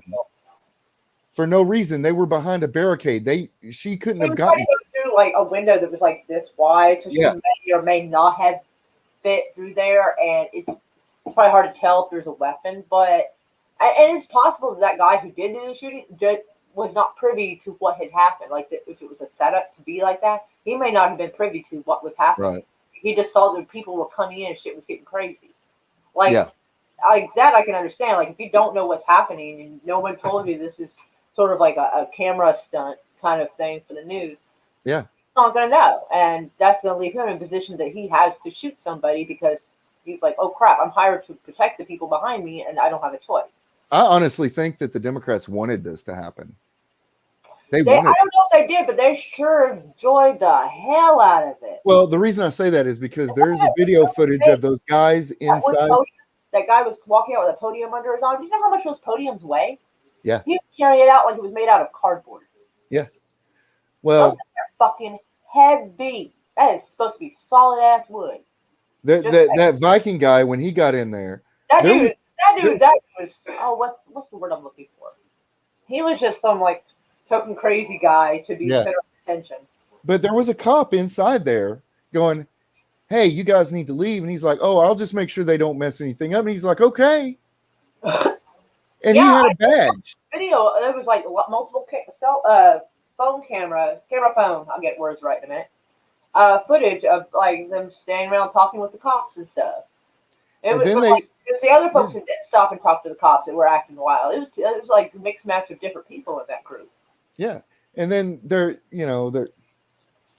are people in there that are going, hey, you can hear them saying, hey, we need to get out of here. We're not supposed to be here. Come on. Yeah, I think it was like I think it was some other lady that was like, And "Hey, then those people still got arrested, got charged, and got convicted right, yeah, when they were trying to help get people out of it. yeah." I think originally it kind of started because they just wanted to kind of show up on the doorstep and show like, "Hey, listen, we can band together. Please don't be assholes to us." I think that was what it was supposed to originally basically be, just kind of like a show of force a little bit, like some camaraderie, like Right.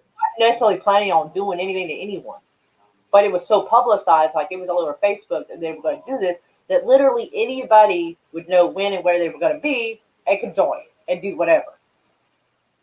Yeah. And it's not like Like, a bunch of unarmed people, or even if every one of them had a sidearm, and they're you not know, going to take over the government. you notice when there is a protest and everybody's armed, nobody goes into those buildings and does that. Right. Right. Nobody, literally nobody does that. And in fact, they even showed some video footage of like those the protesters who came armed were even like picking up any trash they saw on the street and cleaned up the place while they were leaving. Yeah. I mean, So you can tell like what people are there for by how they're acting. yeah. For real. Yeah. I honestly think that those chicks in Ghostbusters 2016 crossed the streams and sent us all Oh, into I a didn't different watch dimension. that. The You preview didn't was miss nothing. terrible. I didn't watch it. You didn't miss nothing. That's what I hear.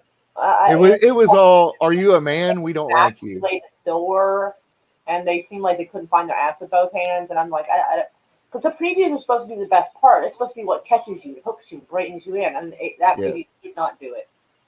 Yeah. Are you excited for the Snyder Cut? I'm indifferent. If it's on, I'll You are. watch. Yeah.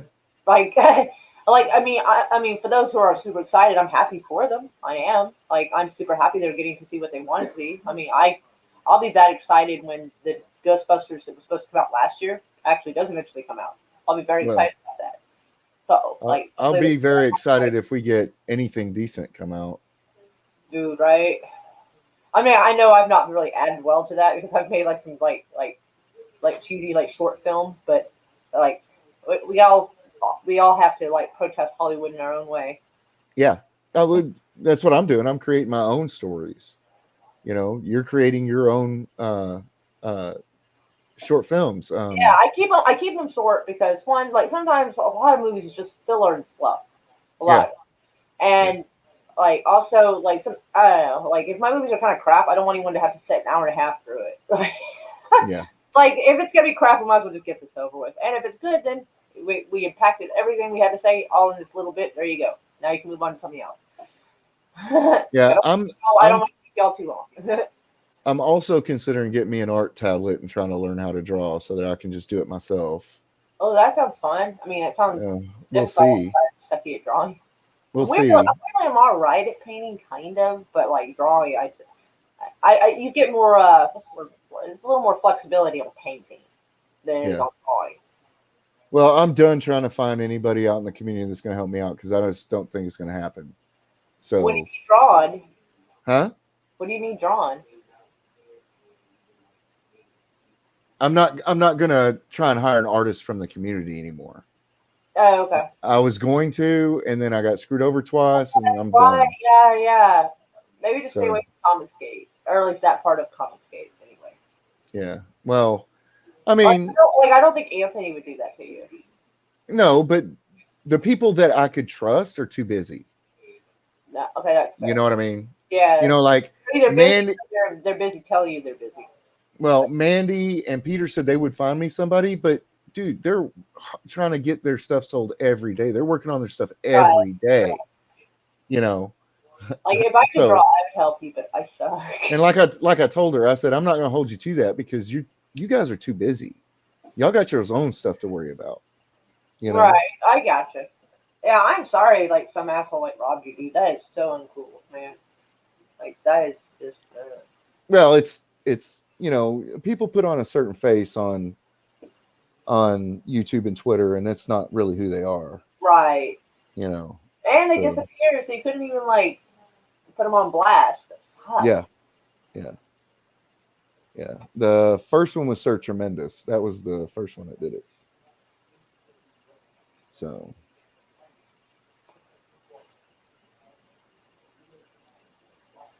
I yeah, because I know that a lot of he's good. a lot of my short stories are definite. I mean, I know that a lot of my short stories could be converted into a comic and make a good horror comic. Yeah, you can talk to McEnany. Like he's Yeah. good at drawing. Yeah, I know he is, but he's also very, very busy. Yeah, he didn't even stream. He didn't even come on streams last week because he had so many commissions. So Dang. yeah, and you know, I'm on a list, but Yikes. yeah, it's going to be a matter of time. And you know, I mean, I do get a lot of crap because the writing's okay. In my estimation, my writing's mediocre, but a lot of people seem to like it. Oh, Um, that's what will be paying bills. and so the only really negative I get is that my thumbnails aren't that great. Because Yep. what I do is I just get a stock photo from Adobe Stock, and then I edit it and Yeah, throw same it here. up. Same here. If I even bother making a thumbnail, usually I just Yeah. like my thumbnail for this is like my background. Yeah. Plus, I mean, it's short notice anyway. So I'm kind of my legs are giving me trouble. I don't have very good circulation, so yeah, I have neuropathy, which is why I smoked. Oh, you diabetic? Yeah. I Oh, weighed in 2008 when I found out I weighed 380 pounds. Now I weigh 175. impressive. Nice job. There. Keto. Go on keto for as long as you can stand it, and then take it, and then go off keto for a couple weeks, and go back on. It's a convenience issue. If something's convenient, that's where my problem is at. Yeah. That and I'm a huge sucker for milkshake, unfortunately. Well, I still drink a soda a day. oh, I can't stop. I've not touched soda in years. I just Well, I don't know if you guys know, but if you're from the South, you grew up on sweet tea, Dr. Pepper, water was for bathing, and milk was for cereal. yes. Well, in Texas, anyway. I was born in New Orleans and I live in Oklahoma. I'm Yeah. right there about the sweet tea. I got you. Yeah, sweet tea, and I'm not talking just sweet tea. I'm talking tea that is syrup when you pour it out of your glass. Oh, we weren't that bad. We were not that bad. So that was the motto growing up is tea and Dr. Pepper were for drinking, milk was for cereal, and water was for bathing. So My mom would always get on my ass about drinking water, telling me I needed to. As Now- I've gotten older, I have more appreciated that advice than I used to. yeah, I if we realized- were outside, Dad made us drink water My because dad you know. lemonade. He made homemade lemonade. He'd get a bunch of lemons and do that. Yeah. It was like the best shit ever.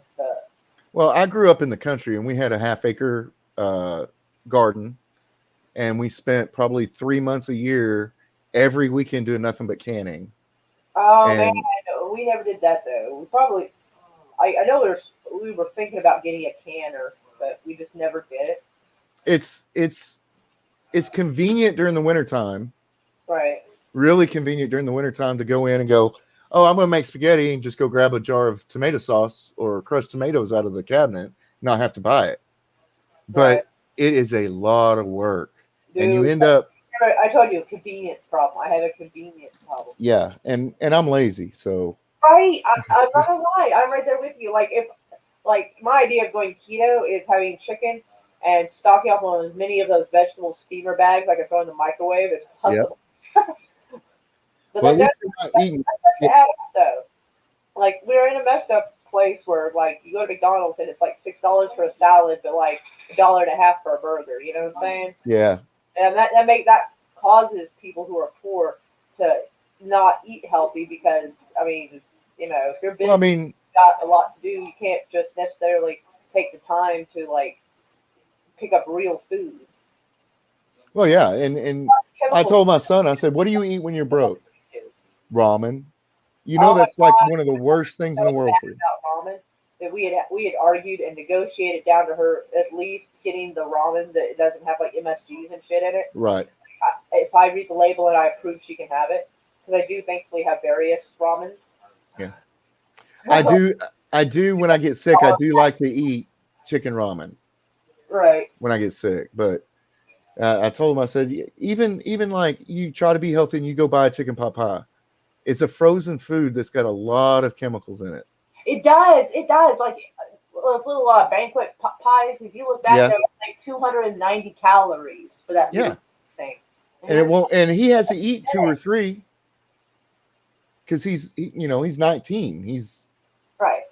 And he's a big kid, so but he's gotten the cooking bug, so he'll go in the kitchen with me and cook. Nice.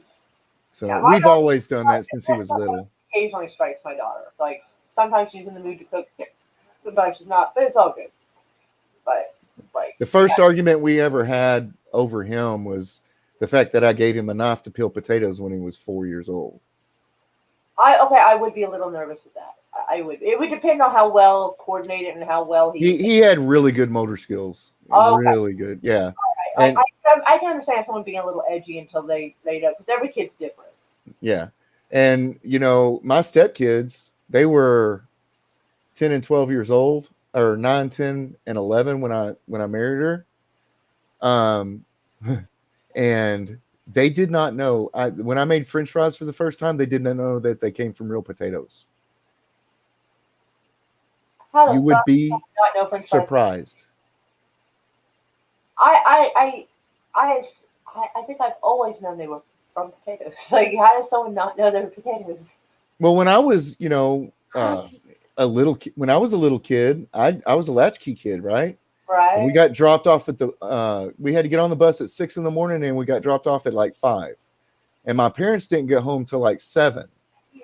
So I would go as a kid, 9, 10, 11 years old, grab a bowl of potatoes and like a saucepan, fill it with oil, Crisco, and fry up French fries. And that would be my after school snack. So I couldn't understand, how do you not know that French fries are from a potato? It's even on the bag. It says it on the bag. Well, they never had French fries outside of McDonald's. Oh. Yeah. Wow. Right. And my last wife's kids were so bad that if you cooked it at home, they would refuse to eat it. Oh my God. Like with my daughter, because I guess the marketing and the colors, it appeals to kids. Like when my daughter was little, like she was like, "Oh, what is that in there?" I'm like, "No, I'm gonna get food." And like, no, Stephen, that's not a fat joke. She's actually, she's 13 now. So she didn't start. Well, her stepmom started kind of letting her have junk food more, and I'm like, "You're a dick. You want her to have diabetes too?" And like, I'd give her some fluff about that. But like, I didn't start letting my daughter have some junk food, and it's in limited amounts until she was about 12 or 11. Yeah. Like, so I mean, she'd get her junk food from fucking Mimi's house. Like, I'm like, you're gonna ruin my kid. Yeah, we thought about, I had 2 fridges, and when Noah was little, I had this idea that we were going to limit how many sodas they got. And oh yeah, my daughter has a limit in this house. Yeah. Like, they're gonna go and get one of those like convenience store cups like this big. My daughter, she has to drink a decent amount of water before and after. Right. Like, not to just drink Dr. Pepper all day. I'm not having it. Yeah. Well, potatoes. Technically potatoes are asexual. You don't get more gender neutral than that. Just yeah. They are technically gender neutral. They're technically. I was actually thinking of getting into both. Getting just a regular potato, and like, I present to you the gender neutral potato. Yep. Just a regular fucking potato. Like do you remember when Mr. Potato Head first came out? I think it's been around as long as I have. It's been around longer than we have, but the old commercials, they just provided you the things to stick into a real potato. Yeah, so we could have a skirt and a mustache if you wanted. Yeah. You can match it any way you wanted it. So like, I don't know why people are tripping over like something that It's technically. because it's fake. Well, I They don't just know, want to like do it. somebody made it real though. Like kind of made it. I mean, they got to. If it worked and people started getting offended, it worked. So it did become real. It was Yeah, it was well, it was fluff, and then it became real. But it's still yeah, stupid. yeah. I Well, mean, it's just like Oreos. The only reason Oreos did what they did was to I get am all attention. good with that. But y'all people are tripping on it, and it's like Mr. Potato. Like, well, there's a Mrs. Potato Head, and if you want, Mr. Potato Head can wear like lipstick and stuff. Like, yeah, Yeah, you it's can do whatever you want with your potato. but that's the problem. But that's the problem. See, you got to be careful about that stuff because if my 3-year-old kid, like every other 3-year-old boy, tries on his mommy's shoes and walks around, they want to change him to a girl. So you got to be careful. Play people's shoes. I mean, I would wear my dad's work boots when I was little, or try to. I would try to, because they come up to like mid shin, but to me You're right. they came up to my knee, and Yeah. I would try to like, and they were like steel toe boots, and I would be like walking like Frankenstein, trying to keep them on my feet, and they were kind of heavy. It didn't mean I wanted to be a boy. It just made I like the boots. Yeah. Well, and that's the thing is they're using those kind of things as excuses for giving hormones to children.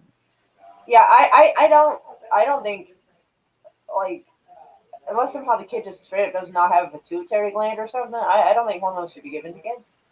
Yeah. Well, and Like, that's the thing. I can't think of any medically good reason. I mean, That's if why people keep getting upset about all this is because where does it stop? well, yeah, I mean that is an issue, but it's like I mean I wouldn't give plastic. I mean unless it was like actually needed. It's not like you'd give a nose job to a 5-year-old or breast Right. implant to a 5-year-old. You know what I'm saying? Yeah. Well, Well, you know, I mean if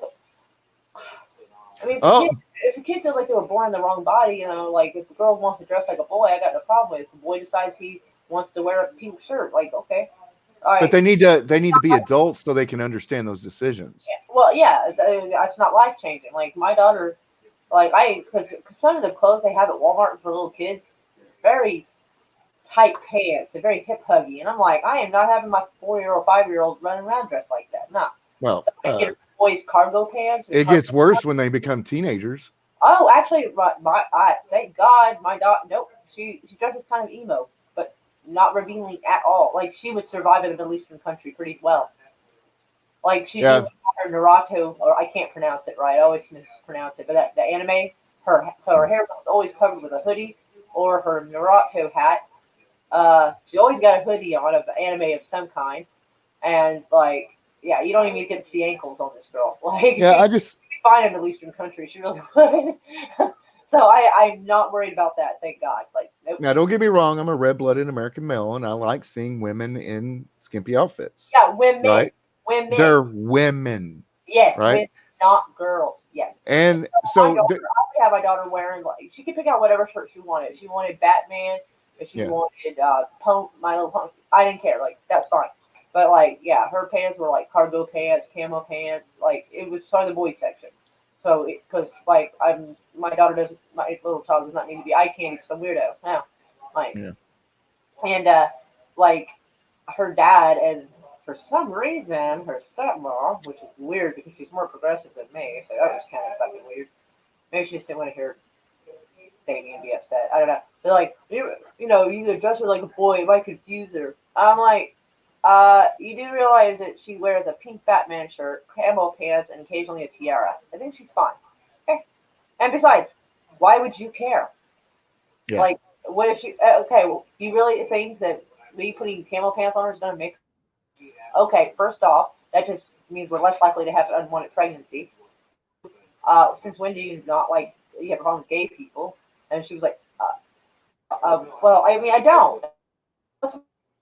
Let her dress how she wants to, as long as it's decent. Yeah. And sure, she's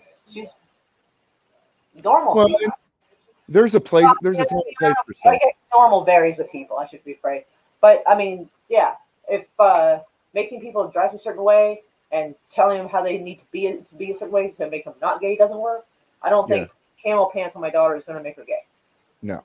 Either And fucking not. And I would, if I went camping and took my daughter with me, I would have her wear jeans or camo pants or something that Yeah, isn't going to get scraped. for property here, it's good to wear some boots and some thick pants because Yeah, there's some thorns out there that will they'll get you. yeah. So Now, yeah. So when she's Noah was around 4 or 5, it was after I got divorced. He's a swimmer. He's been a fish since he was a baby, right? So we took him to the natatorium in Allen, which is, if for those of you who don't know, that's an indoor swimming okay. Thank you. I did not know. thing. A natatorium is what a public indoor swimming pool actually is. Oh, okay. And then, so they had a lazy river, they had a normal pool, and they had an Olympic size swimming pool, and they had a hot tub. Well, kids weren't allowed in the hot tub unless you were 14 or older. So I would sit in the hot tub while he played in the lazy river because I could sit over and watch him go around it, right? And this beautiful girl, she was like 25, 26, gets in the hot tub and sits across from me. You could see through her one piece. It was that type of one piece where you could see her nipples and everything. And I'm chatting with her and flirting and all that stuff, you know. A guy walks up, an older guy walks up and goes, "I told you to leave that bathing suit at home." And I'm flipping out thinking it's her husband or something.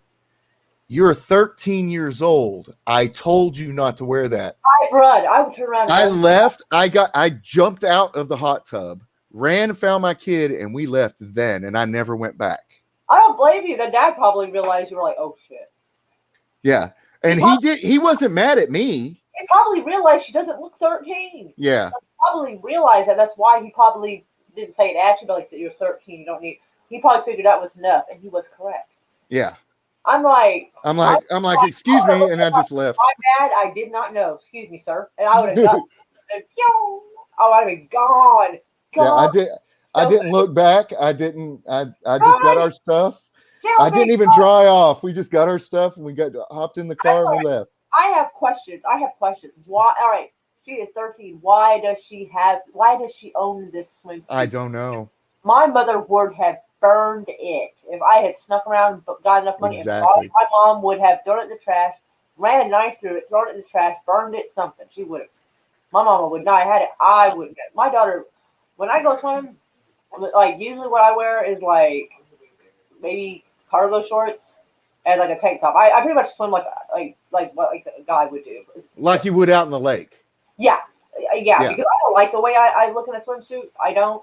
Now I'm sure people in the audience will probably be like, "Oh, I'm sure you look fine." Well, I appreciate that, but I don't feel that way. And if I don't feel comfortable, I'm not gonna have a good time. I feel comfortable. Tank top and shorts, and so that's what I'm gonna do. So my dad's nickname for me my entire life growing up, and he didn't mean anything by it, was Fat Boy.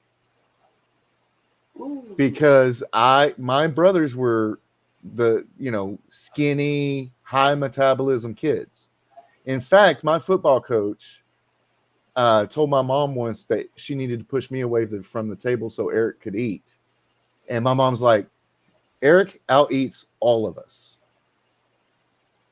It's just I have a different metabolism because I have a different bone structure." Fuck himself with that. But they didn't mean anything by it. But it did give me a complex about my weight. That would do it. Yeah. And when my dad's like, "You need to get Noah on a diet, he's getting too big." I'm like, "I was fat when I was a kid." He goes, "You weren't that fat." I'm like, "Then why did you call me Fat Boy all the time?" He's like, "Because you weighed 11 pounds when you were born." Yeah. That's impressive. Your poor mom. She weighed 99 pounds. My mom was about 10 pounds when she was born. And her dog, and my mom and grandma's doctor was an idiot, apparently, because this was like 1940. And apparently he thought my mom had rickets. And she looked at him and goes, "What 10-pound baby's going to have rickets, you idiot?" Yeah. Yeah, my 9 pounds, 2 ounces, and my daughter was 9 pounds, 4 ounces. So that's big babies in our family. 11 pounds, that is a full-blown Thanksgiving dinner right there. Like, goddamn. Well, I was 11 pounds, and when mom gave birth, she weighed 120 pounds. And then after that, And they would not at the time do cesareans unless it was a medical emergency. I think 11 pounds almost constitutes an emergency. Well, I have a picture of my dad holding me for the first time, and I literally look like I came out of the movie Conehead. Oh, you got stuck in the canal for a bit. Yeah, and Oh, I've I heard that. literally had a cone head. Oh, And goodness. Dad You, says he remembers the doctor telling him it'll go away, it'll go away. oh, your poor mom. Oh my Yeah, god. That must have been. Oh man, dang. 'Cause even having like your average like 6.5 pound kid or 7 pound yeah. kid is quite something. 11 is like impressive. And they had to put her in labor. I bet you were the last baby too, huh? Yeah. She's Who? probably like, done. No, I was the first. Oh dang, she went for it again. Like, No, great. the other two were accidents. They actually told her she couldn't have any more. Oh dang. And then my brother was born 2.5 years after me, Oh, and they told her because he almost died. There was a lot of complications. They ooh. told her you physically can't get pregnant again. So when I was about 10 years old, she got pregnant again. And the doctor's like, you healed. No, You got better. We didn't think you would, but you did. I mean, like, what exactly healed that you thought it was impossible for me? They thought there was too much scar tissue on her uterus for her to conceive again. It probably stopped it from coming to term, but I don't see how it would actually stop the conception itself. When it attaches to the side of the It uterus. attaches to something. Yeah. Well, after they said that the break would be when it goes to try to attach to the side of the uterus. There's too much scar tissue for it to attach, or something. But anyway, she explained it to me. Fair enough. But she got pregnant. Wrong anyway. My baby brother was born when I was about 10. Just old enough and you can babysit for them. Yeah. No. My man, I had an interesting life growing up. So my dad ran a glass company and had one of his employees move into a mobile home that he owned on a couple of acres away from our house, and he blew it up cooking meth. About Oh, five be careful with that stuff. That stuff's got a flashpoint. Right. 5 years later, we're living in Oklahoma because we had lost everything. Ooh. And it's the same house I told you we lived next door to, that old cemetery. Yeah. There were cars in that cemetery every night with their lights on all night. So finally, Dad and I walked over to see who it was, and it was the FBI. And they're like, Mr. Sis, we've been watching you just to see if so and so ever showed up because he escaped custody, blah blah blah. And he's like, why didn't you just come ask me? Yeah, no shit. Why don't you just ask? I mean, we thought you guys were about to like storm us and shoot us and shit. We didn't know what y'all were doing over here. I mean, like, y'all look suspicious. And nobody had been buried in that graveyard for years. In fact, in 2005, my grandfather was the first person to be buried in that graveyard for like 30 years. Oh, dang. Because it's small and there's no more room. And he had bought that plot years and years and years ago. It's just a country cemetery. Right, I got them all the time. But in fact, the church that went with it's not there anymore. Oh, dang. So, but yeah, I tell people all the time the reason I ride is because when I was young, I had an interesting life. I joined the military because I wanted to go to UT, so I could pay for it, and got stationed in Oklahoma City. Ended up graduating from OU. That kind of thing. So, I remember being stationed in Biloxi for tech school. Oh God, fucking Biloxi. Sorry. Well, Sorry. the thing about Biloxi is that New Orleans is 1 hour one way, and Pensacola is an hour the other. I know, but Biloxi is such. Like last I saw, it was broke down and trashy as hell. It always is. Always has been. I mean, you can't even walk on the beach because there's favors. because of the way the Mississippi works. All those catfish get shot out into the ocean. As soon as they hit salt water, they die, and then you can't walk on the beach because it stinks. It smells like dead catfish. Gross. In fact, when we got in trouble, one of our KP duties was to go walk the beach and clean up dead catfish. Oh man, no. But I remember we had a 4-day weekend for some reason, and I went to New Orleans with my dorm Nice. mates. I know it a little bit because of my grandfather. And then I remember drinking 3 hurricanes, 44-ounce hurricanes. You drank 3 hurricanes, not back to back. Please tell me you didn't do it. Yeah. Bro. And I was half naked too, but it was Do not drink a whole bunch of a drink that is named after an explosive ordinance. well. Anyway, we were hanging out with Marines, so we had to hang. Oh, right. Okay. Yeah. Shit. The last thing I remember was sitting down saying, I'm going to drink this last drink and then I'm going to rest for a minute. I woke him up on Sunday afternoon in Panama City, Florida with a 3rd-degree sunburn and nothing but my boxer shorts and dog tags. I had to bum change from beachgoers standing in my white boxer shorts and dog tags to call my first sergeant to come 2 hours to pick me up. Oh no! I got stuck in correctional custody for 3 weeks for that. Oh, And you know what the charge was? I can't begin to imagine. Destruction of government property. Because you are government property. I got a 3rd-degree sunburn. I was in the hospital for a week. That is petty. That is so petty. Like having a 3rd-degree sunburn isn't bad enough. They're going to be so petty. That's like someone for resisting arrest when you weren't actually originally arresting them in the first place. That is petty. About a month before that, we had to get a new CO because we had a female CO. She's a captain. She's just been promoted. And she was over our whole training flight, right? That's going to be so much worse. And it was Mardi Gras. Oh, hell.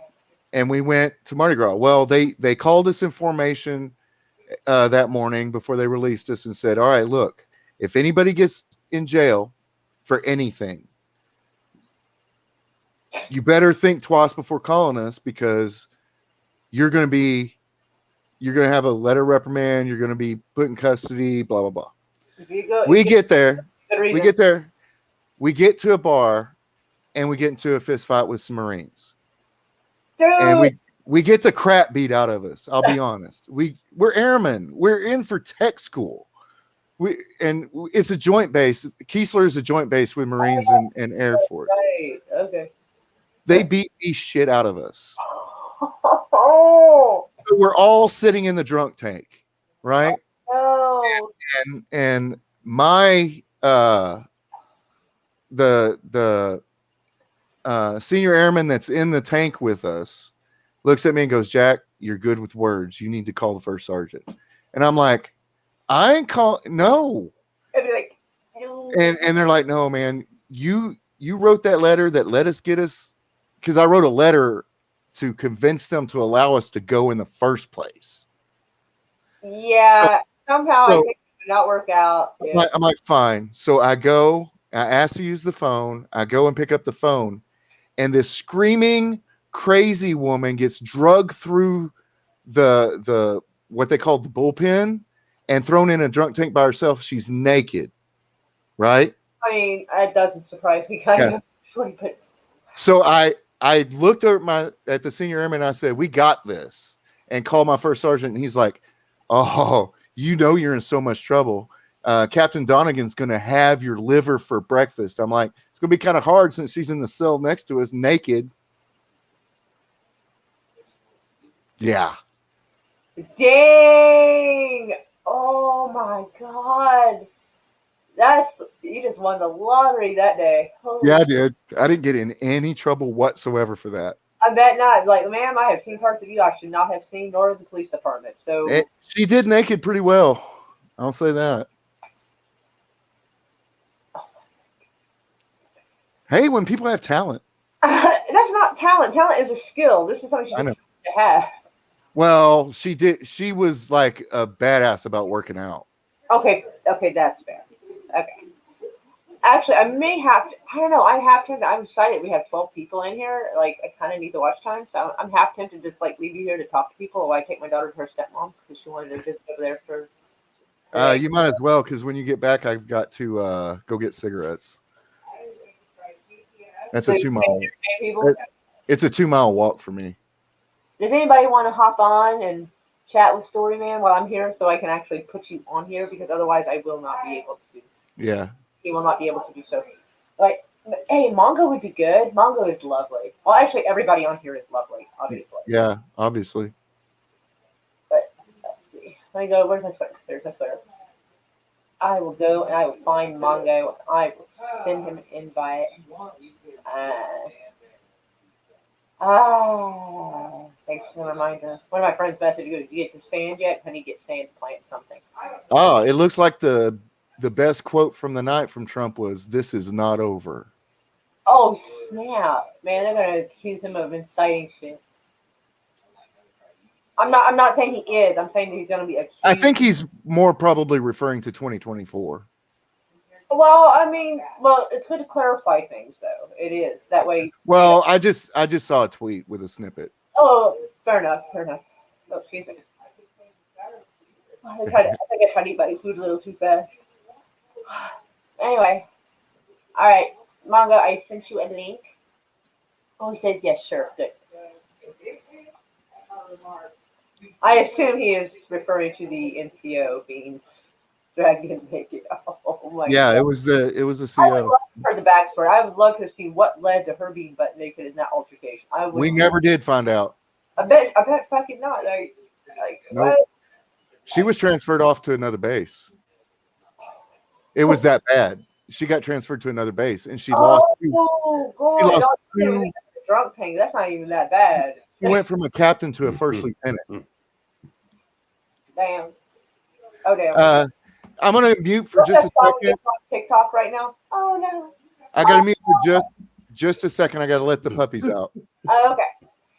Hello, Mongo. All right. Hey there. That voice, though. Oh, makes all the girls quiver.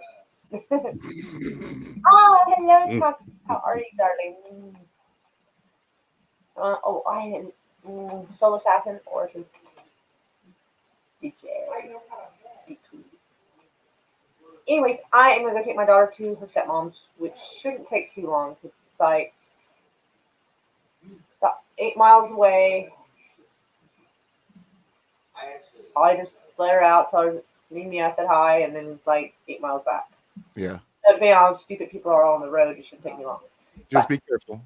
Oh, yeah. Mm-hmm. I'll Yeah. mute my thing. Mm-hmm. I'll mute my microphone because, you'll end up just hearing stoners coughing in the background. Anyway.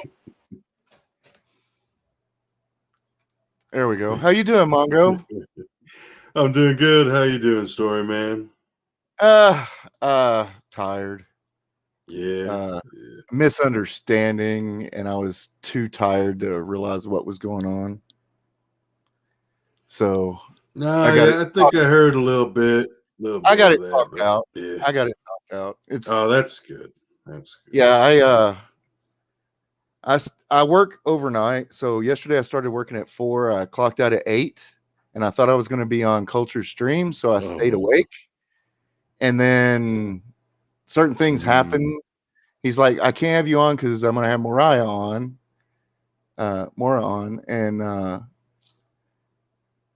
and then she never showed up. And then somebody else was going to give me their spot.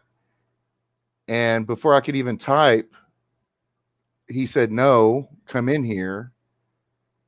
And then all of a sudden, the chat was gone. Like I was kicked out. So it pissed me off. And I don't know, somebody else probably did it. That's reasonable. Or maybe I clicked on something wrong. And like I told her, I was angry, but I wanted to give everybody a benefit of the doubt because I'm not at 100%. So. But yeah, it just No, yeah. Well, I mean, it's nice that it got everyone's on the same page. That's always good when that happens, at least. Yeah, and so that's what started this, and then I decided to tell some stories. Yeah, there's some wild stories, man. That's some good stuff. I bet those are true because I've been going through writer's block for about a week. So Oh Those are yeah, I true remember stories. you tweeting about that maybe a couple of days ago. Well, I have to write the next 5 chapters of my story in a female fairy's point of view, first person, and Oh, I'm having trouble making it feminine because I don't think like a woman.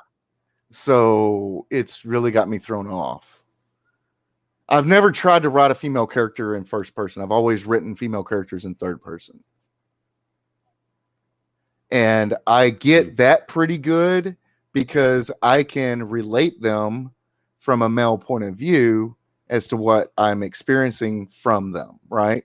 But I've never understood internal female dialogue. I think it's different than male. So it's just I think I just got intimidated by it and it gave me writer's block. No, that makes sense. That makes sense. Yeah. And then I'm probably overthinking the whole thing too. So yeah. But yeah, Yeah, I did have an interesting life. Not always legal stuff. It's a wonder I'm still around, actually. Yeah, you grow up in the country as a redneck, you end up doing stuff that most people don't think are sane. You know, go and try and Yeah. it's not the sanest thing in the world to go and stick your arm into go down to the river and stick your arm into a great big hole in the side of the river to find a 30-pound catfish. I've seen some of those videos. I saw one video where a dude did that, but there was like a beaver and the beaver bit him. I'm like, wow. I mean, that takes, I mean, I hate sticking my hand into my boot when it's out in the garage after a week or two. Yeah. I'm like, I don't know what's in there, you know? Yeah. I remember Dad took us to Texoma to the where they've got all the man-made rock and everything for the bridge and everything. We went down there and they pulled out 2 catfish that were over 65 pounds. They just stick their hand in there, let the fish bite their wrist and pull it out. It's crazy. They sure do taste good though. Yeah. Oh, I bet, man. Yeah. Well, catfish is different than than any other seafood because basically the way we cook it is you cut it up in strips and fry it so it's crispy, you know, and there's a little meat to it, but you want that crispiness. And with the cornbread, oh man. That's why I live on a lake. That's why I live on a lake. I live on a lake. I go when the weather's good. I go at least twice a week and just sit out there all day fishing. The last time I went during COVID, I caught 5 fish with a total weight of 63 pounds. Oh wow! But it took me 8 hours to catch them. Yeah. Heck, I remember when I was a kid, we would spend a month during the summer because Dad ran his own business. We would take a month off during the summer and just camp at the lake, and we'd bathe in the lake and everything. And they would run trot lines every night, and we would have fish for 2 years in the freezer. Wow! Just running trot lines. They would get blue and channel cat weighing over 60, 70 pounds. I have a picture of my dad and my great uncle and a couple other guys standing in a line, and they're holding fish up to their chins and the tails are laying on the ground. My goodness. Off a trot line. Yeah. And I just love the outdoors, and the older I get, the more I want to get back to it and leave the city stuff behind. You know what I mean? Gosh, This is something great. Back when I was back in 2013, had the chance to go and serve a 2-year mission in a foreign country, for my church and stuff. Yeah. And that was just one of the best experiences ever. I got shipped out to down in the South Pacific. There's a little country down there near Fiji called Vanuatu. Right. And it's just an I think I amazing saw your experience. videos It on was that. great, I mean, Those crab oh yeah, I videos made are one or two awesome. little Yeah. things. Yeah. Yeah. Just being out in the country, just Yeah. relaxing. I mean, now I'm down in Southern California. I live out kind of in the boonies, so it's not too crowded, but it's just something great about just stepping outside. You can smell fresh air. You can just Yep. take in the scenery. It's like, Yep. such a And great even experience, something to even now savor. I live in a rural town, but it's still sometimes it's just too much. Yeah. And I always want to. Oh man. Luckily, I have some land up in Oklahoma, so it's just if I want to cut myself off completely from being connected to the net. Mm-hmm. And I'm glad you said that, because that has always been my retirement plan, Mongo, is to have enough money that I can start joining mission trips instead of sitting in my house. Right? Oh yeah. Mm-hmm. That I think that would give me some sort of purpose during that point in my life. And I'm starting to think about it more and more since I'm getting closer and closer to 50. So, I mean, I'll tell you, when I was a missionary, we were all around the same age range. We were a bunch of like 18 to maybe 22, 23-year-olds. We're out here in a foreign country, learning a different language, kind of doing stuff. I mean, thankfully, there were also senior missionaries in the area. So, there were people who were, great, pick us up at the airport and stuff. Thank God they do that, because, if they didn't, we'd be bumming around. We wouldn't know where to go. And there's definitely a lot of great stuff there. And while I was there, occasionally there'd be some people from the not Salvation Army. There was the Peace Corps. Yeah. Some people there walking around doing projects and assignments there, and I'm like, man, that's awesome.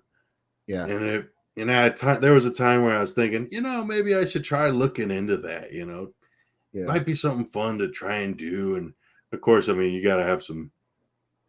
Ideally, you'd want some skills like carpentry or like teaching skills or some other stuff like that. But exactly, some great stuff. Well, that's the thing is, technically, so how's oh yeah, if I wanted to, I could go get a teaching certificate tomorrow, but I don't want to deal with people's kids. I have a hard enough time balancing my own kids. I don't feel like I'm in a position where I could handle teaching other people's kids. Oh man, I have an older sister who is in the education field. She just had a baby, probably a little more than 2 months ago, but her job, she is a teacher for special education classes.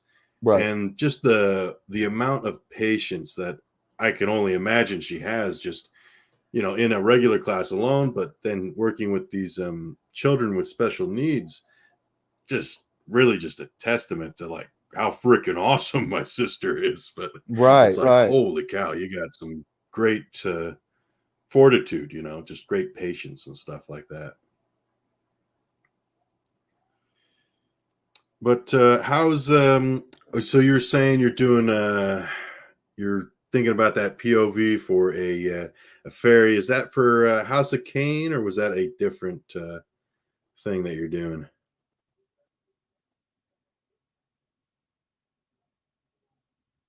What was that? I was reading Culture's comment. Oh yeah.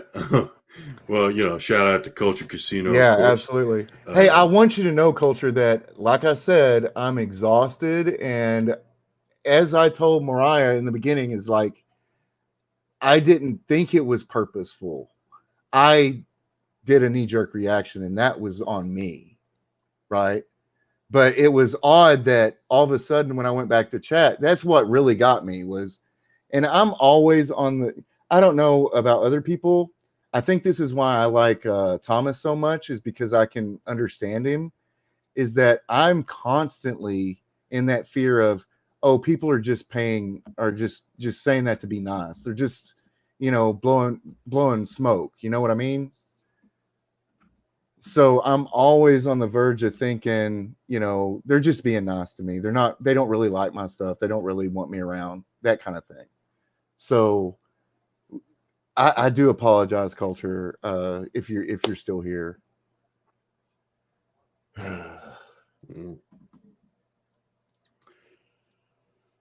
That's really good. And I know he's really busy, and things could go one way or another,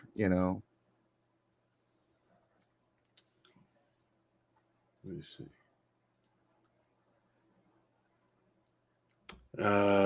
Oh yeah. So what I was asking, so that you're talking about that female POV, the fairy that you were writing for or something.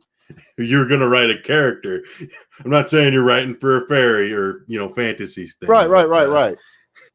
Is that for House of Kane, or is that a different? Yeah. I'm going to. So here's the process. A lot of people don't know this, but what I'm doing is I wrote from Jackson Kane's point of view to begin with, because that's the character I knew the best, and I learned a lot more about him. Now I'm going to switch to Kit, because when all of this is done, and for 4 or 5 chapters, I'm gonna write from her point of view, and then I'm gonna switch to like Mac or somebody else. The reason for that is the final product is actually going to be a third person novel, and I will know the characters' inner thoughts inside and out once this process is done.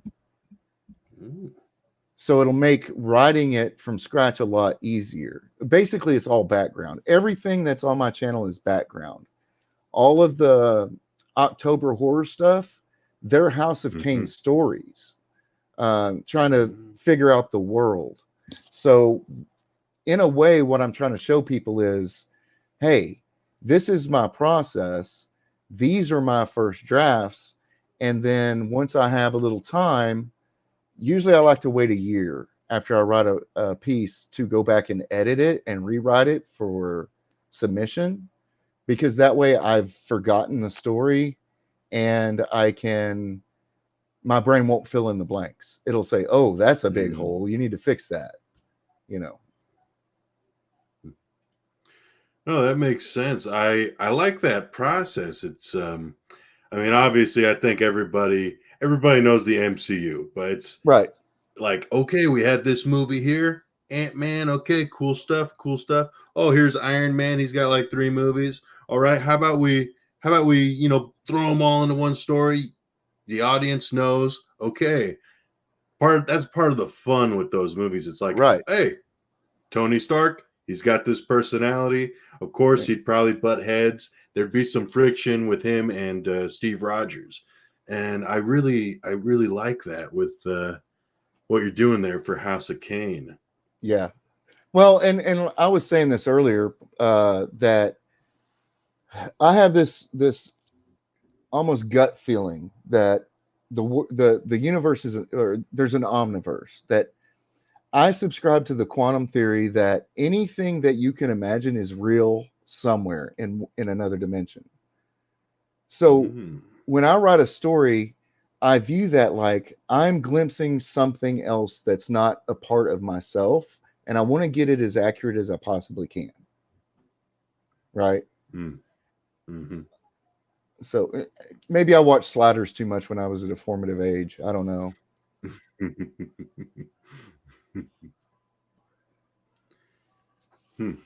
And that's real interesting stuff. That's the other thing is I read so much that my parents used to think there was something wrong with me, because even now I've got a physical novel I'm reading, I've got a novel I'm listening to on Audible, and I've got one on Kindle I'm reading. Oh wow, that's cool. I really gotta get back into reading. I had a good phase where I was a solid 3 or 4 years where I was doing Audible, and I was working outside at an RV resort at the time, and like every day I'd put in like 7 or 8 hours into the Game of Thrones books, and when I was done with those, I was like, hey, let's go into Tolkien's universe here. Let's start with the Silmarillion, all those other things. That's some great stuff. I'll tell you what, so Silmarillion, Audible is probably the best way to get through it. Yeah. There's a lot of great story there, but it's all exposition. So it's all narrative. But yeah, you really understand the world a lot better after understanding the Silmarillion. And if you go back and watch Lord of the Rings after you've listened to that book, it actually brings things up that you didn't really notice before. They really did a good job with that series of movies. Oh, it's iconic, definitive. Yeah. Among other things, like it's such a landmark, I guess. Yeah, and I don't normally do the genre. I don't normally do TV reviews, but when Wheel of Time comes out, I'm going to slug through it and review it because I know it's going to be trash. I hear that's a very good book series too. I've never read it personally, but it was one of the very first book series I ever read. I would think I was like 6 when I started reading it.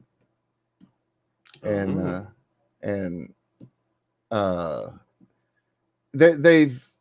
they've jumbled the races in the casting, and part of that whole thing is there is conflict because they are all of different nations. That's why there is a conflict. And he's a Borderlander. Oh, he's a Two Rivers folk. Oh, he's from Tyr. And they even have specific, the Aiel, which is basically the desert nomadic people, look like Irish, the Irish with dark skin, with bronze skin. They're all redheaded and light colored eyes. And then they cast somebody that's totally not like that to be the main character.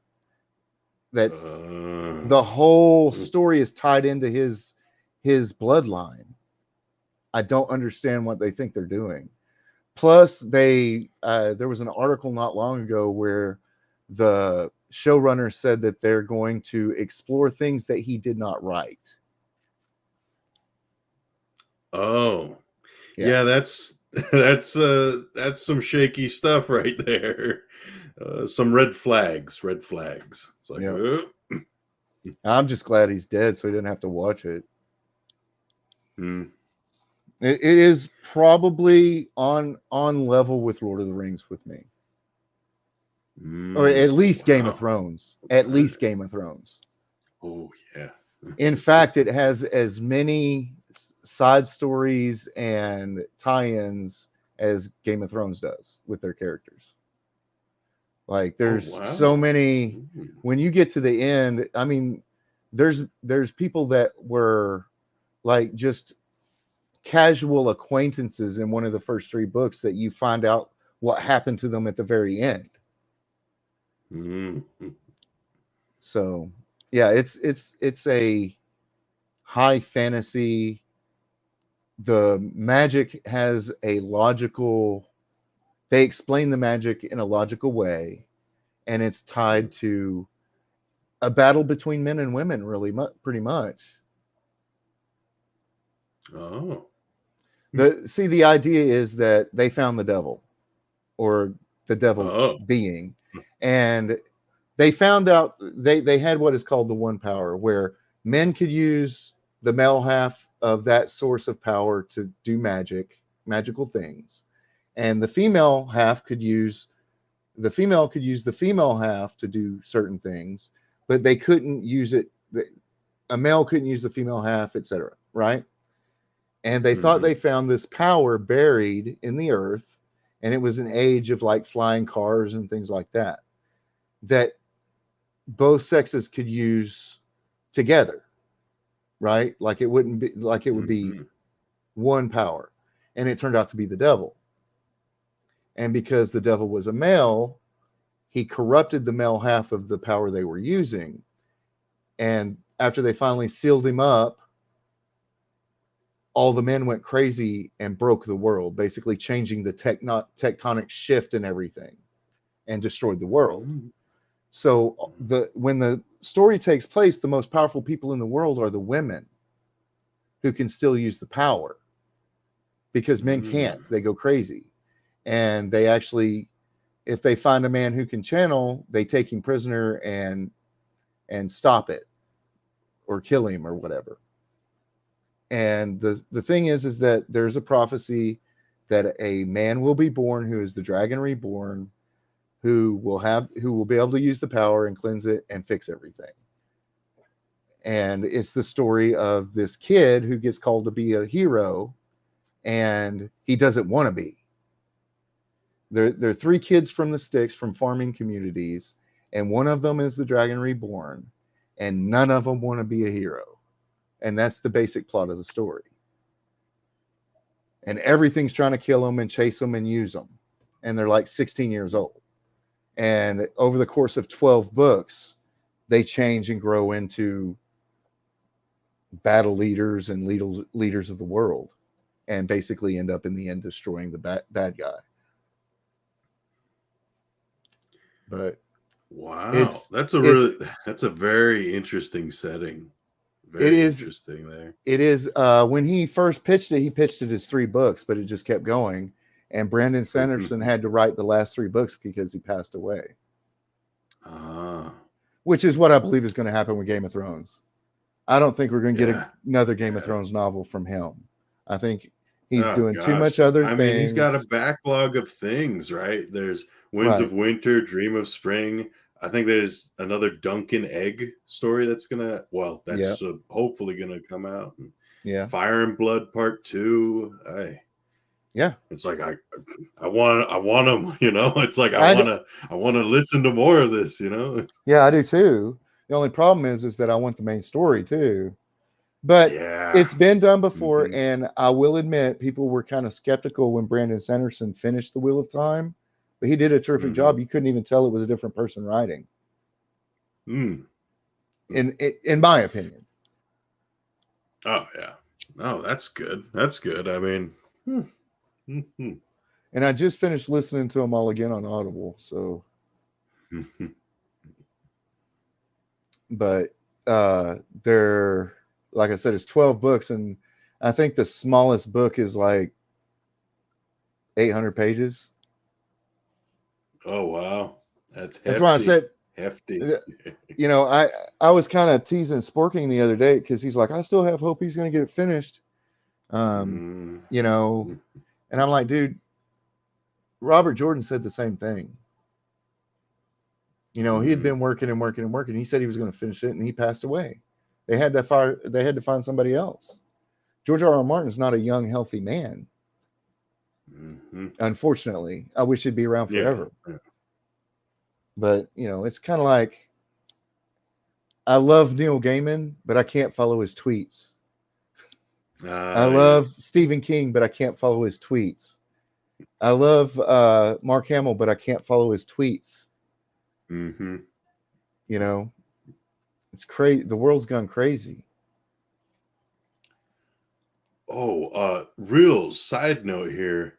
Neil Gaiman, I think he wrote Norse mythology on Audible, or he narrated it on Audible. I think he wrote it as well. Let me just say that is an amazing audiobook. He has such a calming and just pleasant voice to listen to. Neil Gaiman, Norse mythology, wonderful book there. Just totally I love that. People heard that.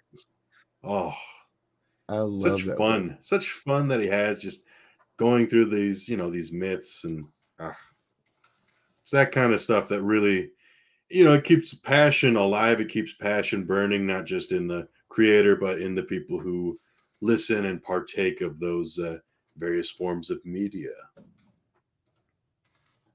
Yeah. Let's see. Oh, do you? I'm pretty sure you know him, but do you know J.W. Accent? Oh yeah, yeah. He actually has done some art for me.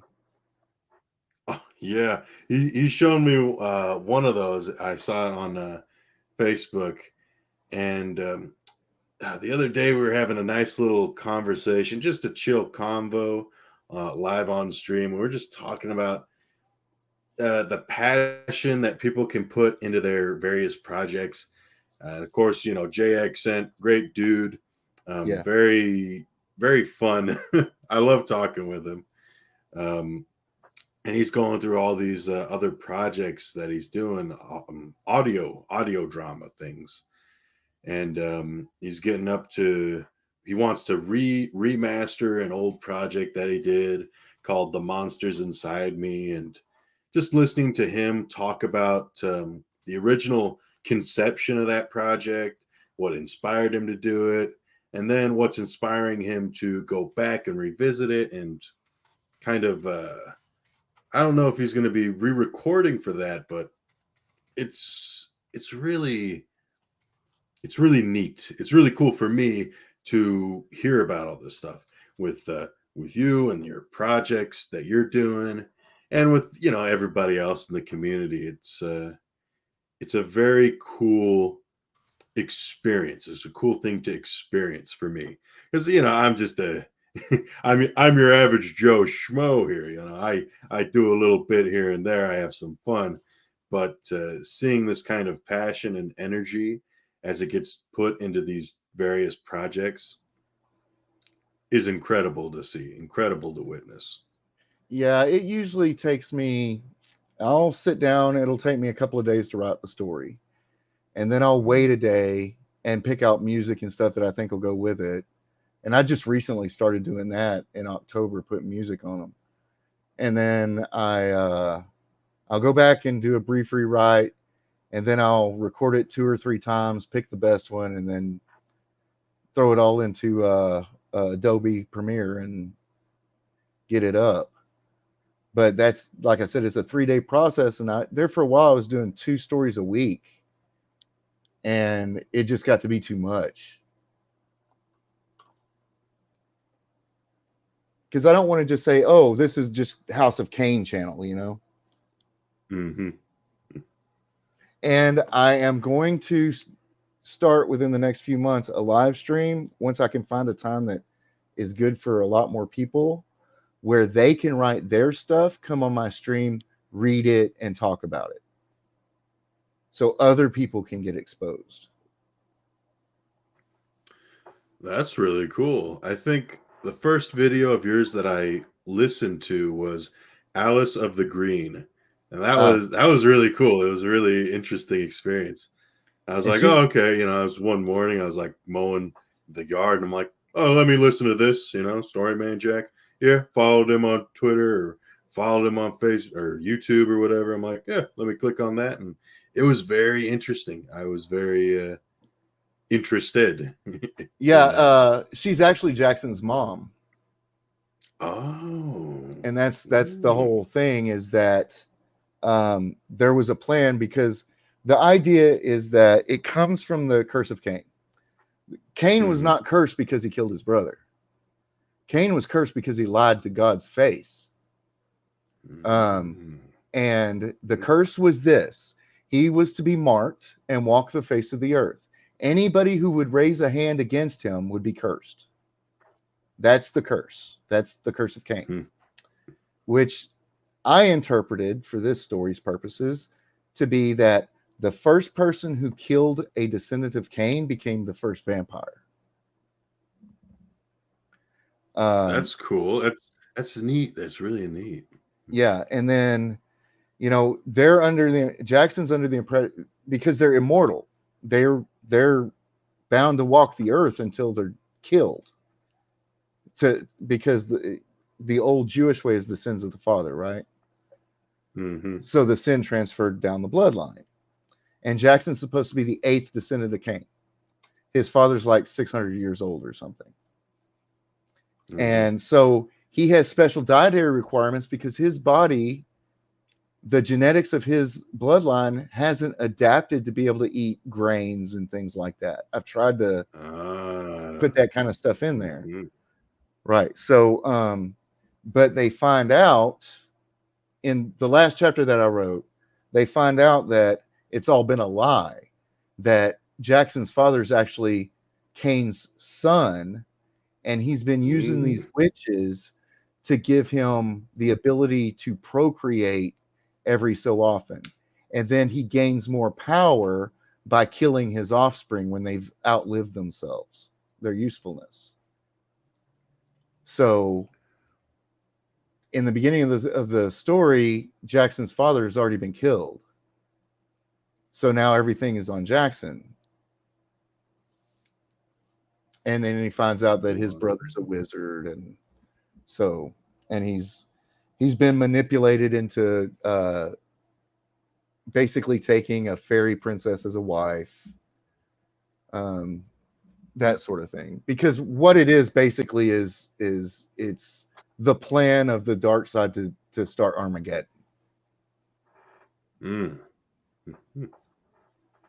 So, but yeah, I mean, there's that, and like I said earlier, I've got another novel that I want to do where a company, basically like SpaceX, except further off in the future, comes up with a technology for stasis, and they send off a colony ship, and the colony ship is designed to scan, to arrive at a planet, scan it. If it's not conducive to a human life, then it would go to the next planet.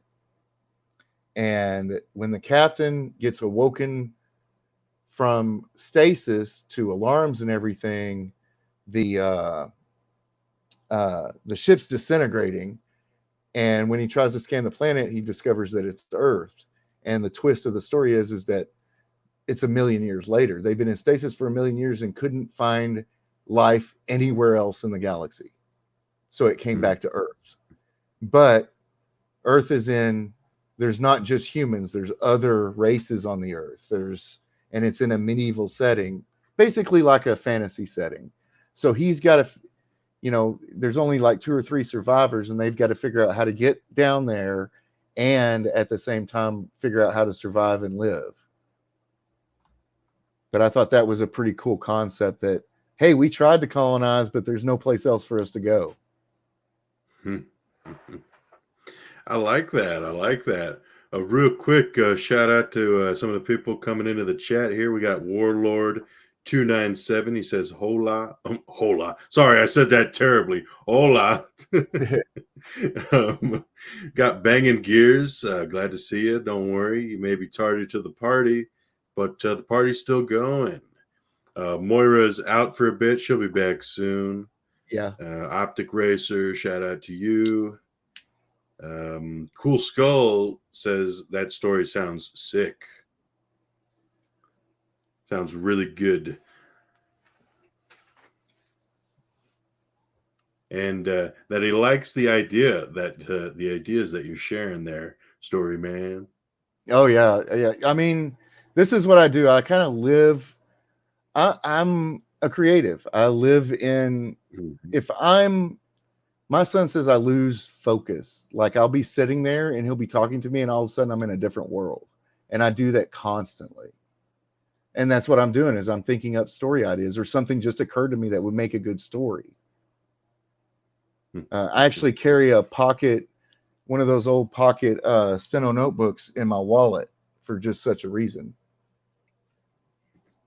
Wow, that's nice.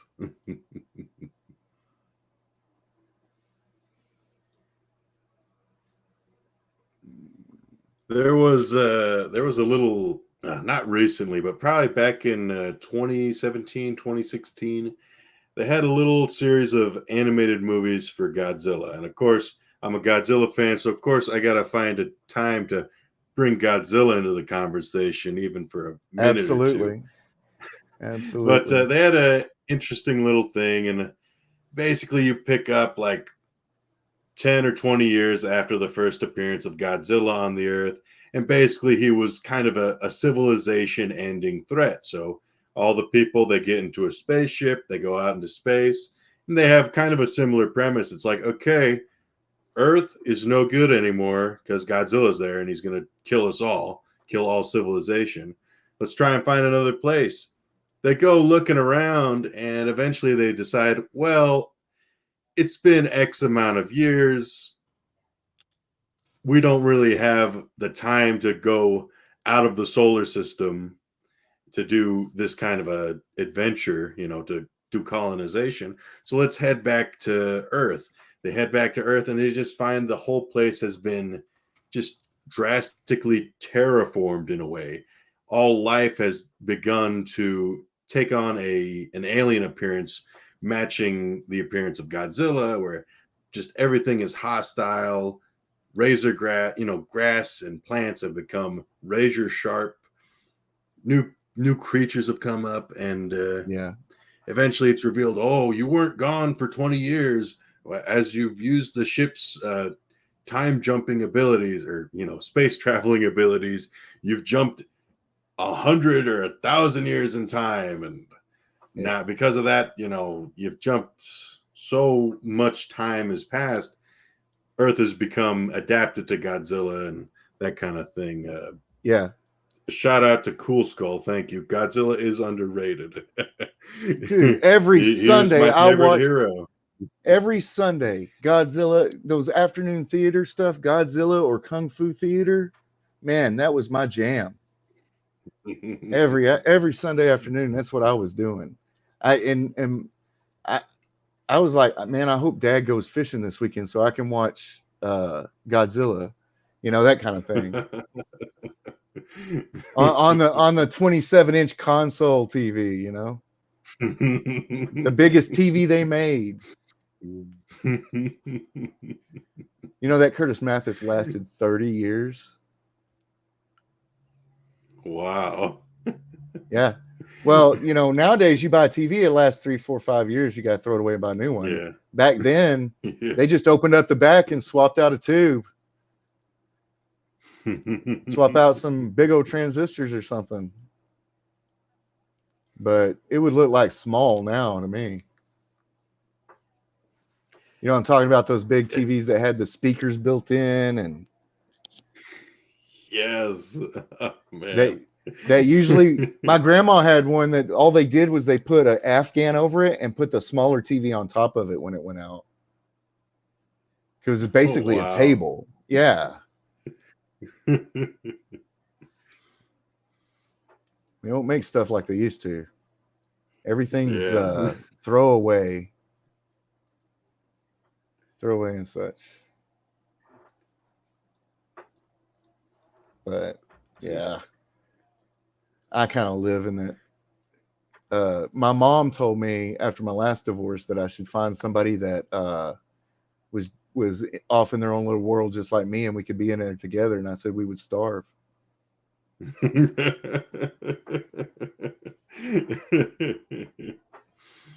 There's something interesting. Occasionally I go down to Walmart, I look at some movies and stuff like that, and of course getting groceries and whatnot, but occasionally I pass through the electronics section, and every now and then I see some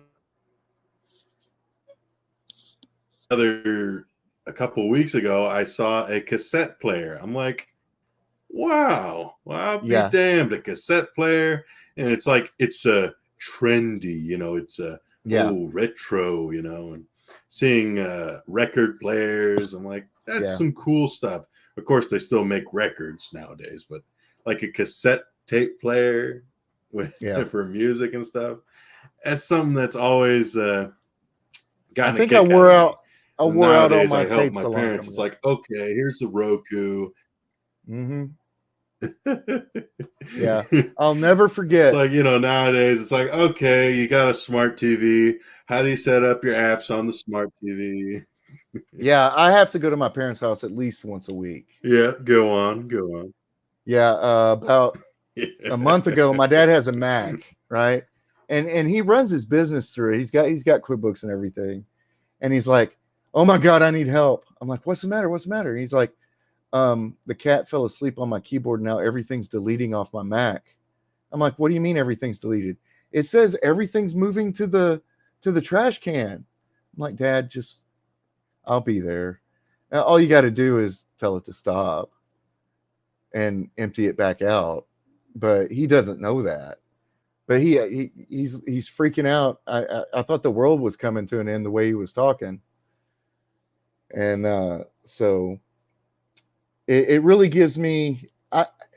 Sometimes I can be a little man, but it really gives me a lot of pride when my little arrogant brother has to call me for tech support. Oh, Mongo, did you fall out? Damn. I can't invite you, I don't think. Do you still have a link?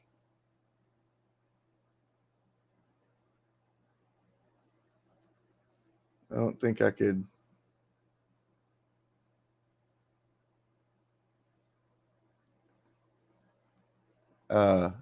Yeah, hopefully she'll be back here in just a second.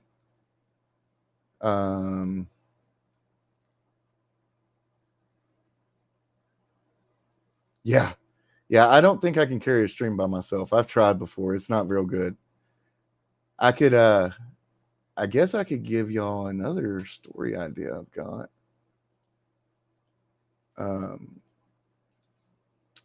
I'm going to very soon start doing actual storytelling, like the guy that used to travel from village to village.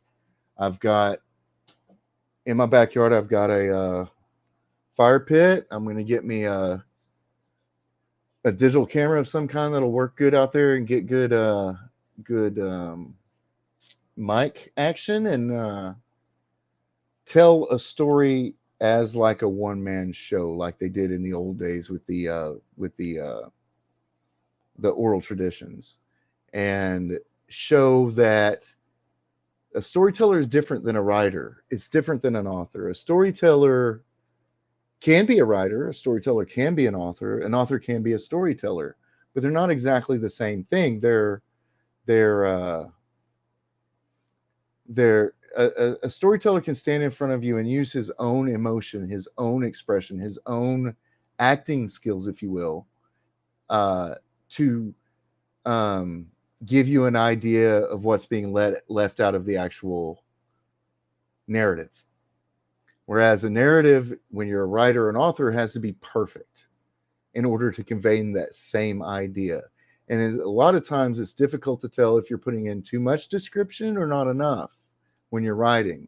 Whereas when you're actually just telling a story like you're telling it to your buddy, you don't give as much care to the dialectic detail, because your emotions, your expressions, the way you're animated during your story tells everybody what you're talking about. And that's what I'm going to do. Is I've got a few stories. One is a Native American story about a scrawny kid who overcomes adversity, becomes a leader before the white men came. And that's kind of the traditional kind of tale that a storyteller does. I really hope Maura gets back soon.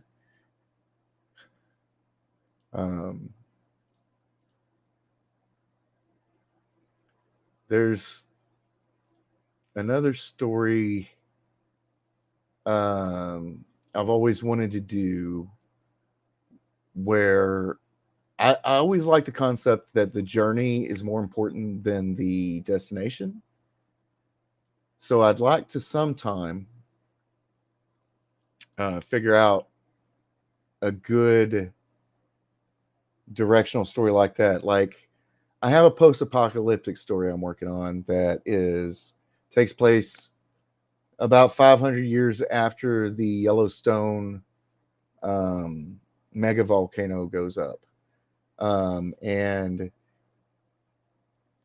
what what the way I have it set up right now, and that may change because of the science, but apparently, if we get a hard enough solar flare, a solar flare big enough to get closer to us, there was one in, I believe, 1908 called the Carrington event that created an EMP so powerful that people could see lightning going down telegraph cables.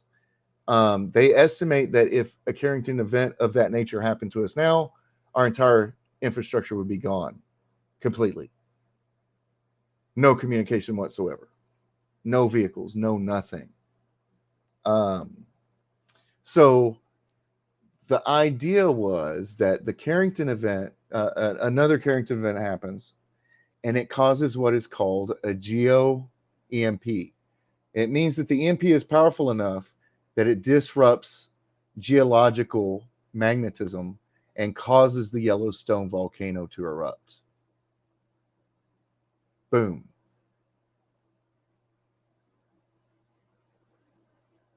Hey, Bruce. Welcome, everybody that's just joining us. I'm not real good at this. Actually, just the guest, and this was a last-minute thing, so I'm trying to come up with stuff to tell you. But it takes place 500 years after. I see ya. Basically up in the north, the people in the north are called Yankers. The people in the southeast are called Redneckers. All the way up from Central America and beyond up through Texas are nomadic peoples they call Mexis. And basically the West Coast is completely gone because of the eruption. Okay. And the main character is a child. Starts out, he's about 10 or 12 years old, and he hears voices. He was a foundling. The old man that takes care of him, they live on a farm in what used to be Texas, and they scavenge. That's how they make a living. They scavenge the old cities, and they sell to the Mexi tribesmen. Well, the voices that this kid hears, it's not like it's not like a bad voice or voices telling him to do something. It's like an extreme morality that's talking to him, that's sentient.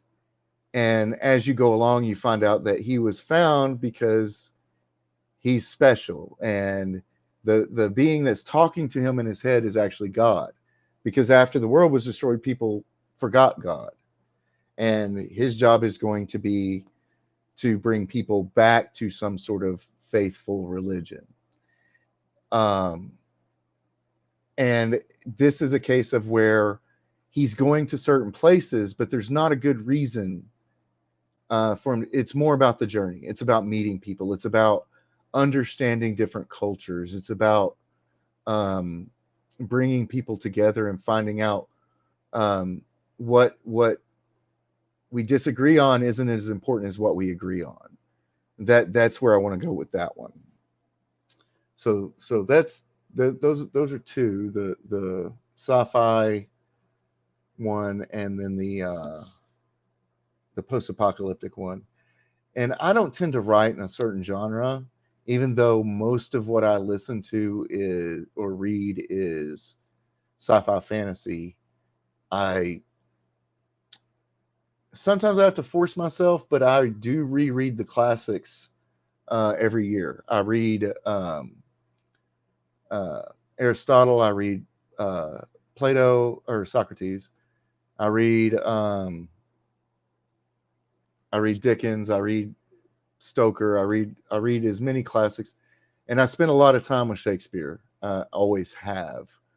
For some reason or other, I never had a hard time understanding what Shakespeare was ever trying to say, like a lot of other people did when I was younger. In fact, I had to teach 6 weeks. I was a smart ass in high school and pissed my British English teacher off and had to teach Romeo and Juliet my senior year in high school. So while she wasn't even in the room most of the time. But anyway, I have a lot of ideas. I spend a lot of time in the ether, in my own head, and it seems to be working for me right now.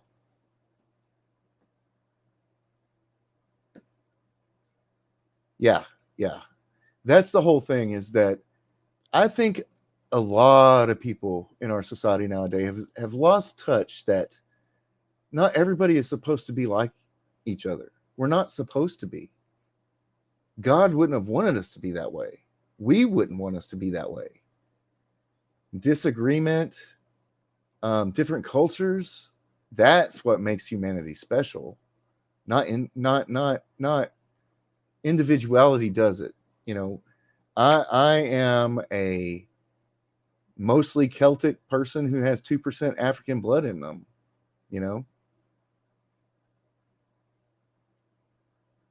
Yeah, I'm reading Kai's book now too. I'm almost done with it, actually. I'm going to do a review, and I'm going to put a big review on Amazon for that, because he is incredible.